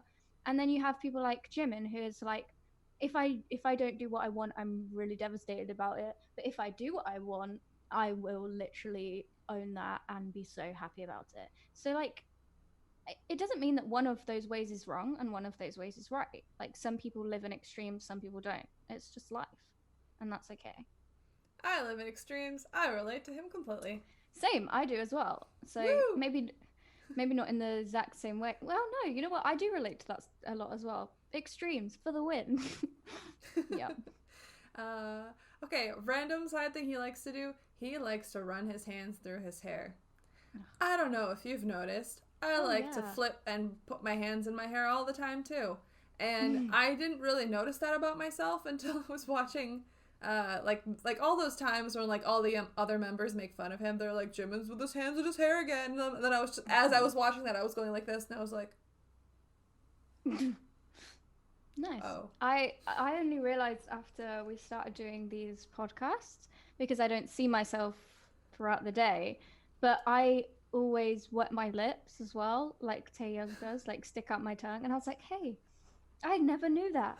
Oh, and also, right, this is a tangent. Let's go on a tangent right now. So I have this. Let me just come in close to the camera. I have this dimple, right? Uh-huh. Can you see? Yeah, on your cheek. I have one there too. Nice. I have one. What the hell? Why do we have the dimple in the same place? Nice. But I've noticed that all my life. I only noticed the other day I have the same dimples as Hobie. Oh, so cute. But I never knew because I'd never looked at myself with that kind of a smile. So I had no idea. And then I went to my mum and I was like, Mum, did you know I have dimples here? And she was like, no. I was like, where did that come from? That was just a random side note because it really freaked me out. I was like, how did I not know that I had dimples here? You know what I will tell you? Before BTS, I had never had a reason to care about someone else's appearance and habits to such a minute detail, a minute level. And on the one hand, you could always argue that we're being obsessive, but it never comes from a place of like, I don't know, pervertedness. It's more of like, I love you so much that and we all want to know everything because we can't. There is a barrier, right? There's only 7 of them. They live on the other side of the world from us. Like, it is what it is. So we're gonna find pleasure in the little things. Exactly. But because we do that, and because, right, if you go on YouTube, go on Twitter, go on anywhere, like, you just have like compilations of people's habits or people just like showering them in attention, and you start noticing things about them, and then you go, oh, I do that. I do that. I'm like this. I didn't know this about myself. So I just think it just, strangely enough, creates a deeper appreciation for yourself and for life. Yeah, because you learn to look at things magnified, and like the things that you normally take for granted, you're able to look at deeper and on a bigger scale. So. Isn't that what they said in Boy with Love? Right. I was thinking the same thing. I was thinking the same. Love makes you focus on the small things and appreciate the small things. Yep. Okay, going back to our boy. Can we talk about how soft he is and how compassionate and caring he is to the people he loves? Yes. Jimin has incredible emotional intelligence. He just, it's kind of like intuitive. Like, like for example, I think Yoongi is the way he is, and he has a lot of empathy for others because he suffered so much himself and he understands. Jimin, I mean, he suffered a lot. A lot of it is probably self-inflicted as a perfectionist. Coming from the same place, I feel you, buddy. But also, I just think Jimin is just inherently just caring and empathic. But only for the people he cares about. Yes. And see, I think that with Jimin, it's very much like he can sense other people's needs and other people's wishes, but he also wants to be the one who helps them. He wants to be the one who can make them feel better because then he feels good about himself. And that's not a bad thing. It's a very beautiful and lovely thing. That, like, you see somebody being sad and you want to be the person that makes them feel better because you don't want them to be sad, and then it will make you happier for them not to be sad, or to lift their mood, makes you feel good about yourself. I feel like he gets a lot of his personal self-worth through how he can care for those that he loves, and I think that's a really nice thing. Yeah, I remember like interviews and whatever else they've done where they all said like if they have a problem, it's Jimin they go to for comfort. Yes. Which I think is incredible, to have that ability to make others feel better consistently. Like, it's hard to give solace to someone else when they're going through a hard time because all you really want to say is, "Oh my God, that sucks. How am I going to make you feel better? I don't know." Right? Yeah. Takes a lot of just high emotional intelligence. Yeah, and a lot of people, it would drain their own their own energy and make them feel very negative if they have to be around sadness or like try to make everybody else feel better. It takes a lot out of a lot of people. I feel like with Jimin, he gets a lot of things from doing that, and I can relate because I feel in a similar way about these types of things of like it doesn't drain me, it actually gives me more energy because then both of our energies can come up instead of exchanging one for the other. Like, I don't know, I really like that about him. And I also love that he's just, the way that he cares about others, it just goes beyond any type of gender boundaries or stereotypes, or he'll be touchy if he thinks you need a hug, even if like you might not ask for one. He'll do these nice things that maybe men wouldn't specifically do, especially somewhere like Korea. I just love that about him. Can we just for a moment talk about his dad? Because what a loving, supportive dad. What a good role model. Yep. And someone who supports Jimin being like this. Like when he sends him flowers. Literally, I was gonna say, or like for his birthday, where he sent him these beautiful flowers with a message in English, and Jimin was like, "Dad, I don't speak English. Yeah, that what was does so this say?" But having that kind of reinforcement from your own parents of like, you can be like this. You don't have to conform to these strict masculine stereotypes. Be happy being who you are. To hear his dad call him lovely just literally makes me tear up. It's making me tear up right now. I agree. It's just so lovely. And he's so unapologetically himself in that sense. And I love that. That's one of the things I love most about him and that I appreciate the most. That he's like, this is who I am. I'm not going to apologize for being me. I don't fit the mold of what I'm supposed to be in all these different ways as an idol, as a dancer, as a Korean, as a man. I don't care. And it was him, wasn't it? It was Jimin who said, what is this man thing? Yeah, because someone men don't take selfies. No, men don't check their selfies. Yeah. And Jimin was like, what is man? Like, what? Like, he broke it down. It was like, the logic does not make any sense there. I love that. Or was he the one who made them all start celebrating birthdays and made that like a tradition?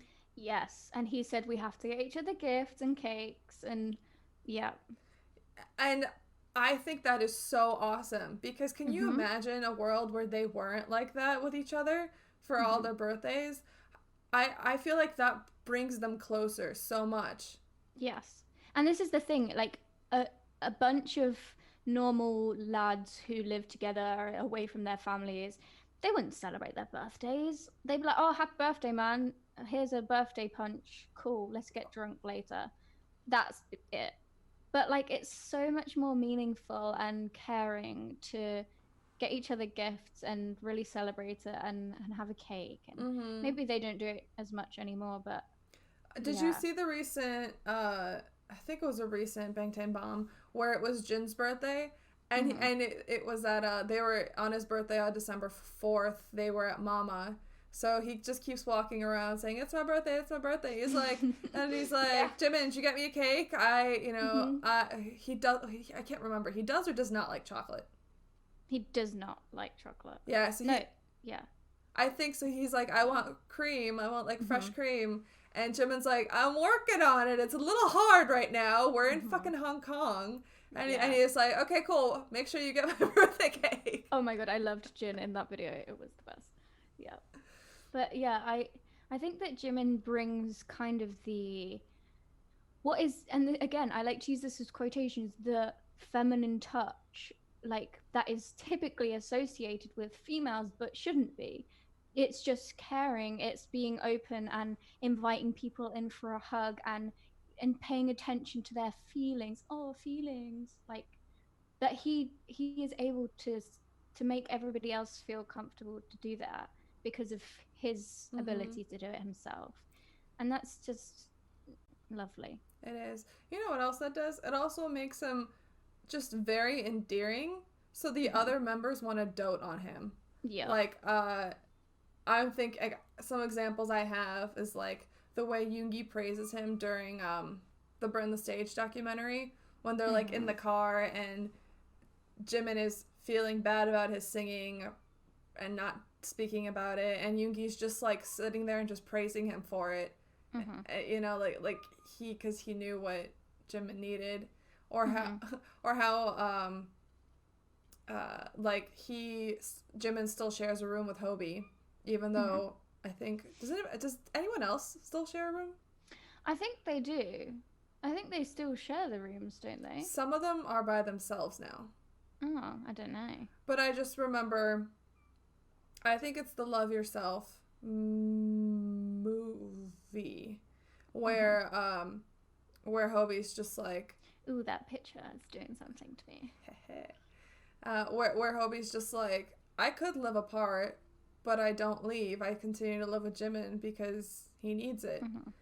Yes. And it's like, what a strange way of phrasing that, because it's where you live. Your bedroom is supposed to be where you recover from the day, and if you want to be alone, you should be alone. But having someone be like, no, I care about Jimin, and I don't mind living with him. I haven't left. I wanna keep being happy with him. Like, that's just so heartfelt. Because Jimin is somebody who needs companionship. Like, He is. He's somebody that needs other people to care about him and somebody that needs other people to want to spend time with him. And I feel like if it was up to Jimin, he would spend every waking second with another person. Like, I don't think he likes to be alone very much. I think of him as a flower, and when he's with other people and interacting with them, he grows, like he gets watered, but then when he doesn't get that, he just starts to wither. Yes, I completely agree. Yeah. He's a little attention baby. whore. Yeah, but it's fine. Yeah. I wanted to talk about how he is on stage a little bit more. Because we talked about how, like, incredibly charismatic he is. I also think his command of his body is just incredible. Like, down to, like, the very inch of his body. He knows how he can figure out how to move like that. So he is incredibly talented at expressing the emotions he wants, both in his body and his face. And this is even way back during Lie. Like, Lie is a song that is about struggle, internal conflict, suffering, wanting different things. And he just consistently brought it on stage and displayed that. And I just think it's so incredible. Well, this, I think, relates to his ability as a dancer. And I have a lot of the same words that you've just used in my paragraph on his dance. And, like, some of them is expressive, lyrical, fluid. Like, these are the words that I would use to describe him and his dance, and that's a lot of the time what contemporary is all about. It's about telling a story. People should watch it and know what every part of your body is saying, and not just that, but like his fluidity in general of how he can express these things with such. It's very different to Hobie. Hobie is very commanding of, like, I know where to put my body in isolations and move things and that kind of thing. And then with Jimin, it's like my body is language. Yes, it's language. Exactly. That's how I would describe the difference between them. Hobie is very much an embodiment of music, and Jimin is very much an embodiment of story. His dancing is very storytelling. And, like, I don't know about you, but when I watched the MMA performance when it was first on, and he came out and did that dance to I Need You, the piano version, I cried because it was so beautiful. And I tell you the exact point that I started crying. It was after he did that big flip, and then he did those movements where he extends one leg and then, like, brings his body over and starts going to a sitting position. That movement, and people don't understand how difficult it is to be that expressive and that beautiful in your movements.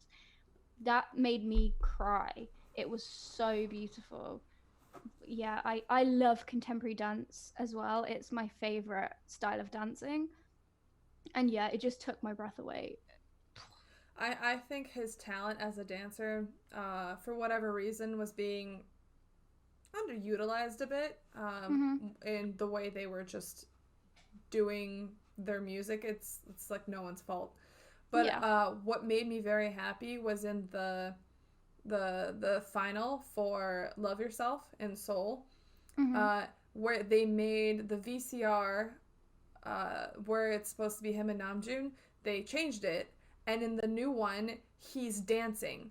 So instead of, like, in the old one where he was what was he doing, like sitting around, like basically reenacting Serendipity, In this one, he was doing modern dance, like during the VCR. Just made me so happy that they were showcasing his actual talents, because I still think, even with how fucking phenomenal his voice is, his preferred and probably like more expressive way of expressing himself is through his body. Yes. So when they allow him to dance and he can showcase how beautiful he can make it, just it touches my heart. It makes me so happy for him. So like I agree with you.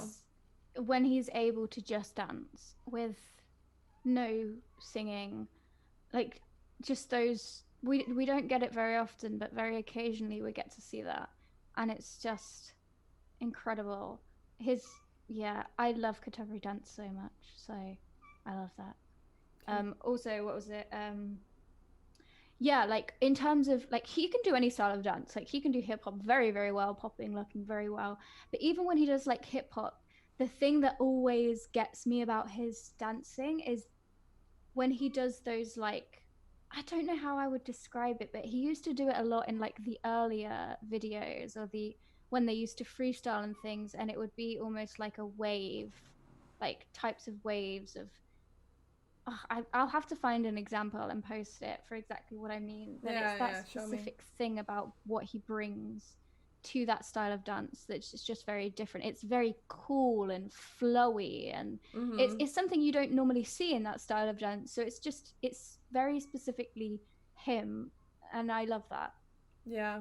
The other thing I wanted to mention is that his can you hear my cat meowing in the background?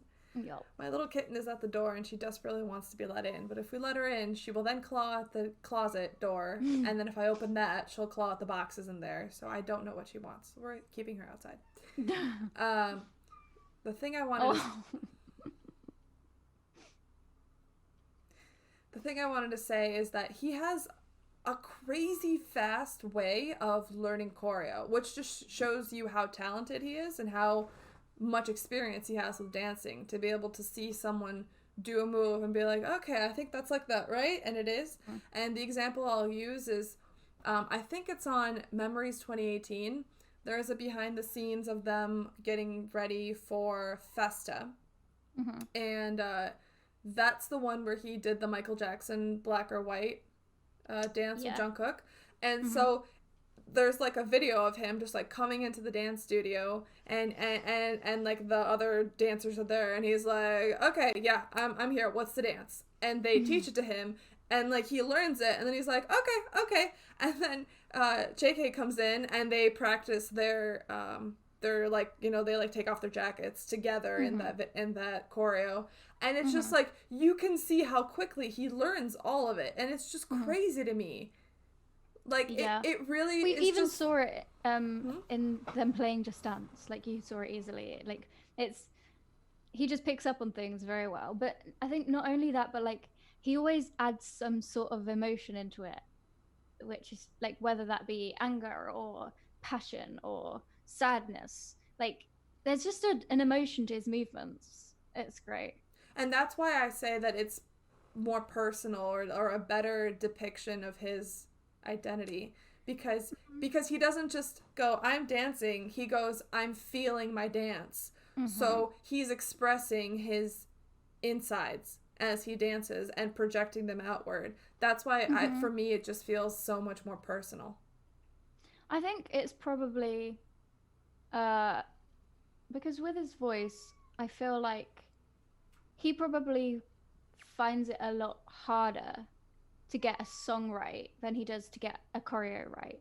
Because for me, being a singer, it doesn't matter how much you practice or how good you are, like, you're still going to have good days, you're going to have bad days, you're going to worry about whether you're getting it right, how quickly you're going to get it right, whether it's in your range, whether it's going to sound right. Like, there are always kind of a lot of worries. Whereas if you're a born dancer and born singer, but if you're like a born dancer and you've trained and you have the capability of it and you've learned it and it's just very natural, then you don't really have to worry about it. The only thing you have to worry about is kind of slipping and falling. That's about it. And if you do, then you get back up again.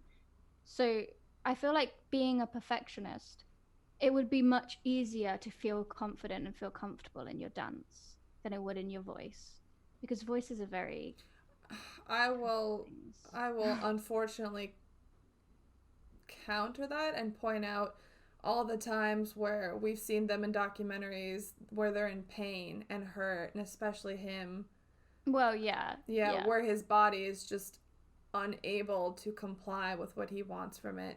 I'm thinking, of course, of like the time at the end of Wings where he hurt his neck and well, yeah, injury is a big thing. Yeah. Or also how like his neck injury flared up again when they were in the UK for Love Yourself, and he couldn't perform in certain places like on the Norton Graham show like he wanted to. And then also I'm thinking of, I think it's again the Love Yourself documentary where he's like with his physical therapist and it's his leg or something, and the physical therapist is like, I'm sorry, this is just how your body's put together, like there is no fixing this, and it will continue to deteriorate the more you dance this strenuously. And you know, Jimin's just like sitting there like frustrated by his own limitations and just like, this is fate. Like, I'm in a profession, I want to do something that requires me to overuse this over and over again. I relate to that so much. I've mentioned this to you before that like I trained and ran a half marathon, and the physical toll that took on my body just training for it was very painful, and my body started to fall apart even when I was doing everything I was supposed to be doing to minimize that. And it's just like, you want to train, you want to run, you want to do what you're supposed to do, but your body's just like, no, you are not put together in a way that this will be easy or comfortable for you. Yeah. No, I definitely see what you mean. Yeah, I didn't think about injuries and things like that. Yeah.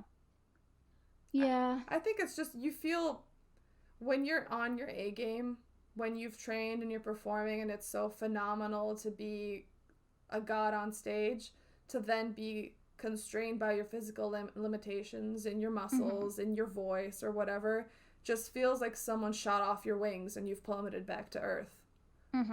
Yeah. I think that's why they always get so devastated by it as well. Yeah, and I think in terms of on a bigger picture, I definitely agree with you. I think they're both very temperamental. I think I meant it more in a sense of in the moment of your voice can break and you can't see it coming. Like, I guess you could have a pain. I don't know.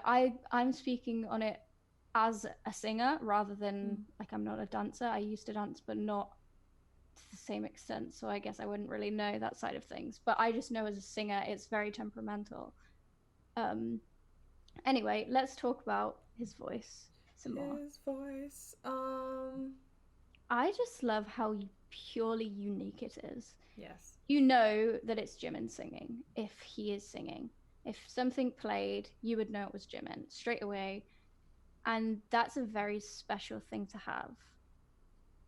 Like, that's a lot of things that singers strive for, is I want people to recognize my voice as my voice. Yeah.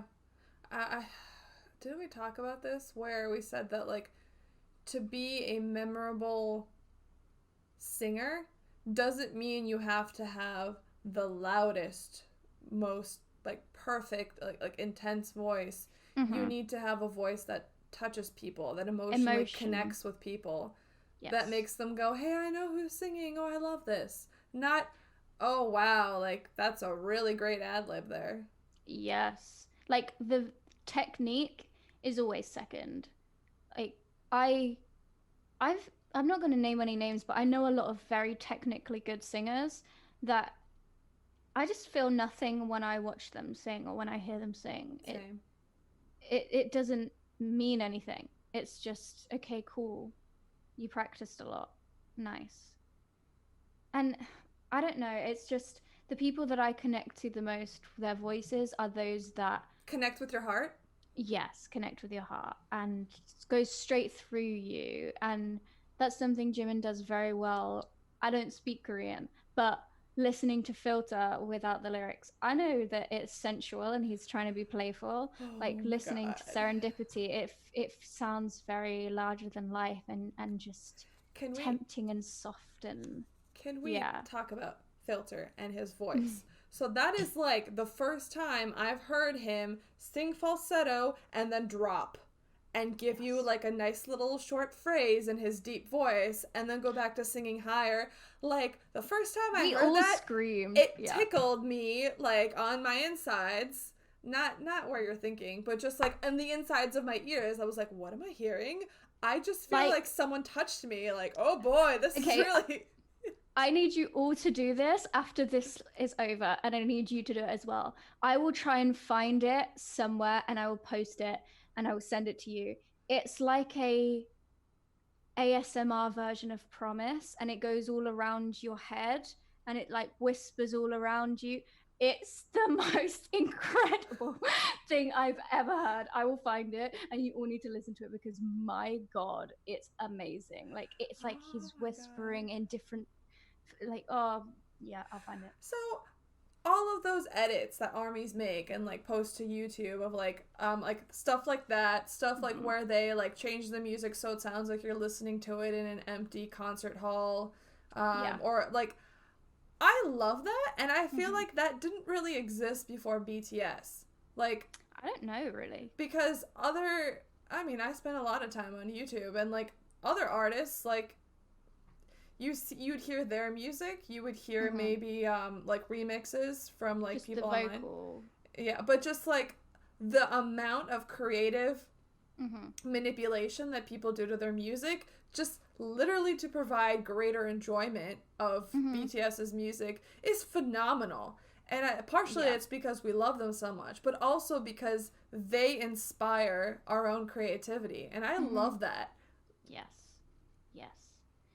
I also think that Jimin just brings something to the team with his voice, because as much as they all have very unique and very like personal to themselves voices, if you hear Jin, JK, and Tae, I think Tae brings the other element as well sometimes with certain uses of his voice.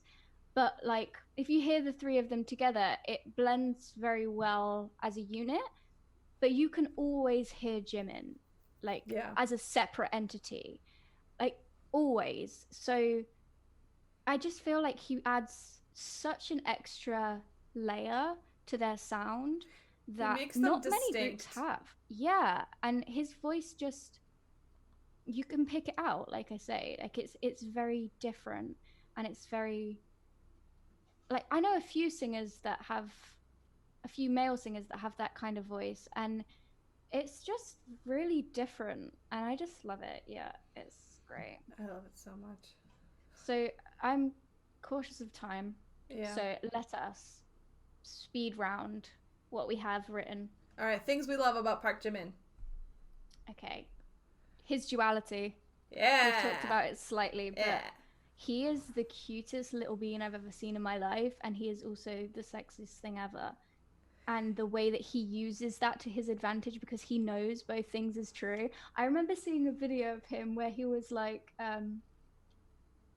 it was something like, do you think you're cute or sexy? And he was like, well, I don't really think I'm very sexy, so I guess I'll pick cute. And I was like, oh, shut up, Jimin. That's a lie. I prefer his more recent response to the question, to the noisy questionnaire, where he was just like, cutie, sexy, lovely. I'm like, yes. Actually, was that? I don't remember who it was, but that was his answer. And I'm like, that is a more accurate. It was. But this was in a recent thing. I think it might have been, the You okay there? Sao Paulo concert DVD. I think it might have been that. And he was like, oh, I don't think I'm very sexy. And we were just fucking like, liar. He knows he has both, and he uses them. Yeah. Okay, moving on. I'm going to mention his performance of Perfect Man. Ooh. I've rewatched that so often. It's freaking amazing. I wonder if he knows how iconic it is. Probably. He probably does, it's him. Yeah. You know what Okay. else? I have another one. How he likes to wear his jackets through one sleeve only. Oh, yeah. And, and just do have you it think it's like because- drape. Do you think it's because he's got a dancer's like posture, so he's used to kind of having one shoulder dropped? I don't know. I just know that, like, when I was a kid in school, I think I tried to do that once because I thought it was cool, and then my teacher probably told me it was stupid. So I love seeing him do that because I've always thought it was cool. I think it had something to do with his posture, and Maybe. his posture as a dancer. So he always has one off, but he also plays up on it so much. So Yeah. they all have these things that they do that they know drives people wild, like Tay with his gum. His imaginary gum. Yeah, his imaginary gum. Did you see that video that the Bang Tampon they posted today? No, I haven't seen it yet. Oh my god, Jimin is literally like to Tay, why are you pretending to have gum again? And he's like, oh, it's just a habit. And I was like, shut up, you know why. You know what else is a habit?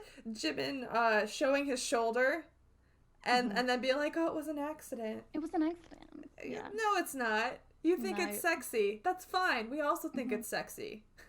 I've been watching like the old videos, and there's this one video of Jimin and it's so funny to me, and he's like oh, this is how I flirt with the camera, and he's like he's like a little baby and he's trying to flirt with the camera, and he's like, first you smile like this, and he's being so I die when I watch it because it's so funny, and like I don't know, I just find it so funny. It's so I funny love to me. him. I love him so much. Speaking It's of so funny. Taeyong, though, I love his friendship with Taeyong. That's on mine as well. I love their song that they made together. Yeah. It makes me cry every time. By the time it hits the end, like I Oh, sing it's when along. they're singing "You Are My Soulmate." Yes, yeah, like this the last time they do it where they like Yeah, change the with key. the choir. Yeah, I'm just like I sing. I get there and I'm like my soulmate. I just think that what's so great about the two of them is they have such different approaches to life, but they also have so many similarities. And like you can tell that they have one of those relationships where they challenge one another, but it's never enough to push the other one away. It's to increase each other's development and loving each other whilst doing it. And I just really love that about their friendship. And obviously, like, they must have just grown so close because of the fact that they're the same age. And yeah, I think their friendship is adorable. Yeah. Okay, so Fun fact, I was watching one of their lives or Bangtan Moms, can't remember, but according to Jimin made the melody for Blood, Sweat, and Tears. Oh, you didn't know that? Nope. Yeah, it was on I think it was on a Cool FM. I think it was on their radio show when they're talking about that. Because that's fucking phenomenal.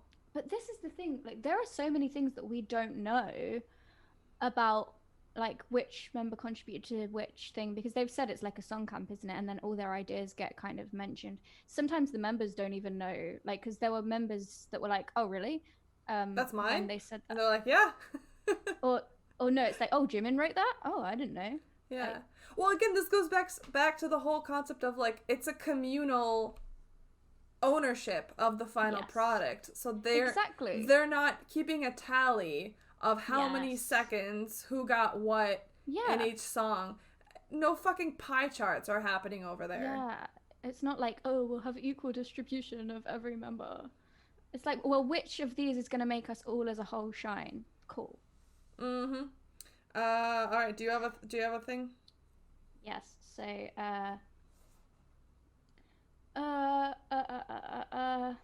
I love his Slytherin antics and how much he just like cheats everyone out of things, or like he is so good at just getting things to his own advantage, like when he's playing games and things, and like being sly about it. And oh my god, I just love it when he shows his Slytherin characteristics. It made me laugh so much. Yeah, me too. I think it's so relatable. And, okay, another thing he does is I love seeing on all their Bon Voyages where he's just singing in the background. Like, where he's just, like, feeling the urge and he bursts out into song. Because I do that. And Yeah. I look at him and I'm like, see, other people do it too. Why does everybody tell me to be quiet? No one tells him to be quiet. True, yeah. I want to talk about how funny he is. Yes. Especially lately. Like, he's been so funny lately. And I think it's because he's just become so much more, like, confident and happy in who he is. And, like, knowing his weaknesses, his strengths, his limitations, and just using them and owning them. And you can just feel how much more he enjoys making a fool of himself because he doesn't care about being embarrassed anymore because he likes who he is. Yeah. And I really like that. And he's become so much more, like, loud and boisterous, and yeah, it's really nice. Yeah, I agree. I love it. I loved in the their last Bon Voyage where he just kept opening the window and like screaming lines for, I think it was from movies out the window. I like his jewelry tastes. Like, I love that he wears like 300 different rings at once. Yeah. And that he performs with that. How do they do that? I don't know, because I take off every piece of jewelry when I go to the gym, and I can't imagine, like, having something be sweaty and then just, like, flinging off my hand while I'm... So, like, what is it that they're doing to, like, making sure that their jewelry doesn't come off?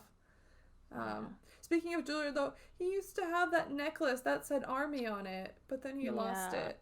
That was so sweet. But now he has his Chanel necklace that he never takes off. So I'm just gonna quick fire everything I have, and then you can say everything you have because it'll be quicker. So I love how pretty he is. He's so fucking pretty. His face looks like a doll. He's so pretty. Like, in terms of male, female, non-binary, anything, he is just a pretty person, and I'm jealous. The fact that he acts a lot older than his age at times, like how much responsibility he takes on, how much he cares for others, and he's kind of like the support for everyone, even though he's one of the youngest. The way he interacts with armies, especially during V Lives, I think his was one of the first V Lives I watched, and I remember watching it just like, he's so cute, he's so sweet, because he's just like, it's always eye contact, smiling, and like just he's very attentive. Yeah, like, that's a good way. And he makes you feel like it's all about you. Like, I'm paying attention to you, and everything I'm doing is for you, and it's just really sweet. His big boss energy, I love that. You say that as that picture comes up, definitely. Yeah, right. CEO Jimin. How jealous he is makes me laugh so much. I love his jealousy. That's so funny. Oh my god, the meme. The bitch you thought meme. Have you seen it? Where like, you know those images of like girls with their boyfriends, and then when you click on it, it's like bitch you thought. Oh yeah, and it's like him and Namjoon. With Namjoon, and every time it's like Yeah, I love them so much. It's so funny. Oh my god. His clumsiness. But I think he does a lot of them on purpose to be cute. Yeah. That's my theory. Because some of them, you're just like, Jimin, you did not really fool just then. That was just cute. Okay, and then how his eyes disappear when he laughs. Adorable. And how sassy he is. Yeah. Love it. We've said like everything that I wanted to say. The only thing I just want to say is I've always connected with his spirit, with his way of wanting to live life, with his beauty physically and on stage, with the way he expresses himself. His playfulness, his flirtiness, his charisma, his love for others. Everything is something I relate to, something that I support, something I strive to be, and something that I admire when I see in him. He makes me want to be a better person. Aww. Well, we didn't have anyone submit a paragraph for Jimin this week, so you've just given us one. Thank you. I already gave you a whole sentence earlier. Their soft hour. Or soft subsection. Bless you! That's me. I'm sorry. I have loud ass sneezes. Just like Taeyang. Just like Taya. Yes. I Imagine if we could like sneeze in harmony, because his are like really deep and mine Yeah. are very high pitched. I That'd be still fun. like that time, was it Bon Voyage 3 in Malta, where When he they're sneezed sleeping? and turned it into a song? Oh, I don't know which one you mean. I'll have to find it, because I think it was him. He sneezed and then turned it into a song. He's so funny. I can't. I'm so excited to get to his week because I literally think he's the best person who ever lived in every possible way.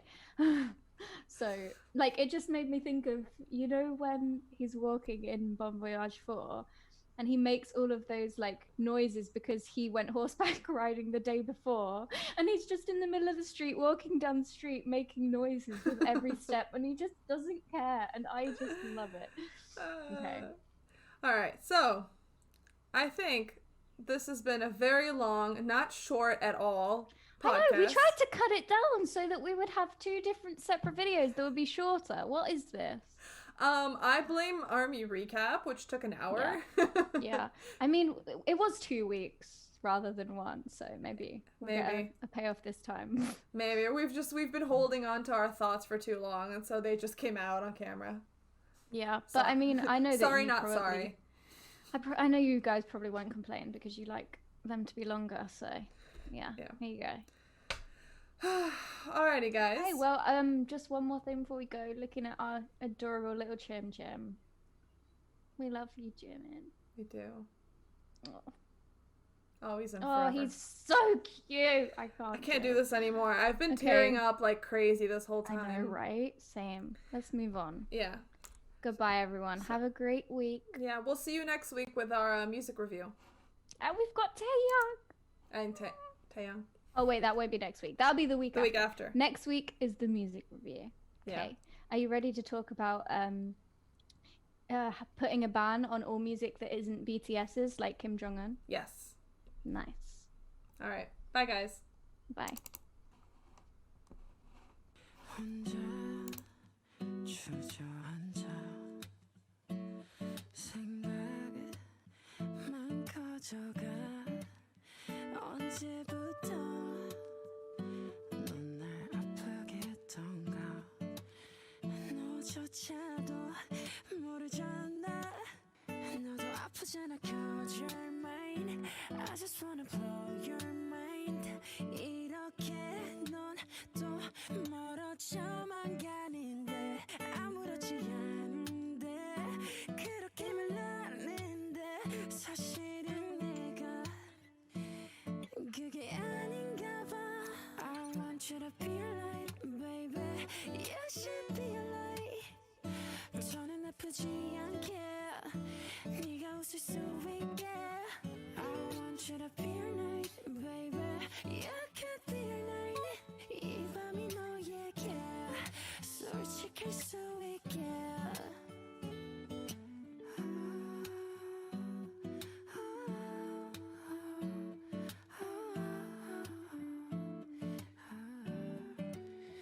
너도 아프잖아 cause you're mine I just wanna blow your mind 이렇게 넌 또 멀어져만 가는데 아무렇지 않은데 그렇게 말하는데 사실은 내가 그게 아닌가 봐 I want you to be a light baby You should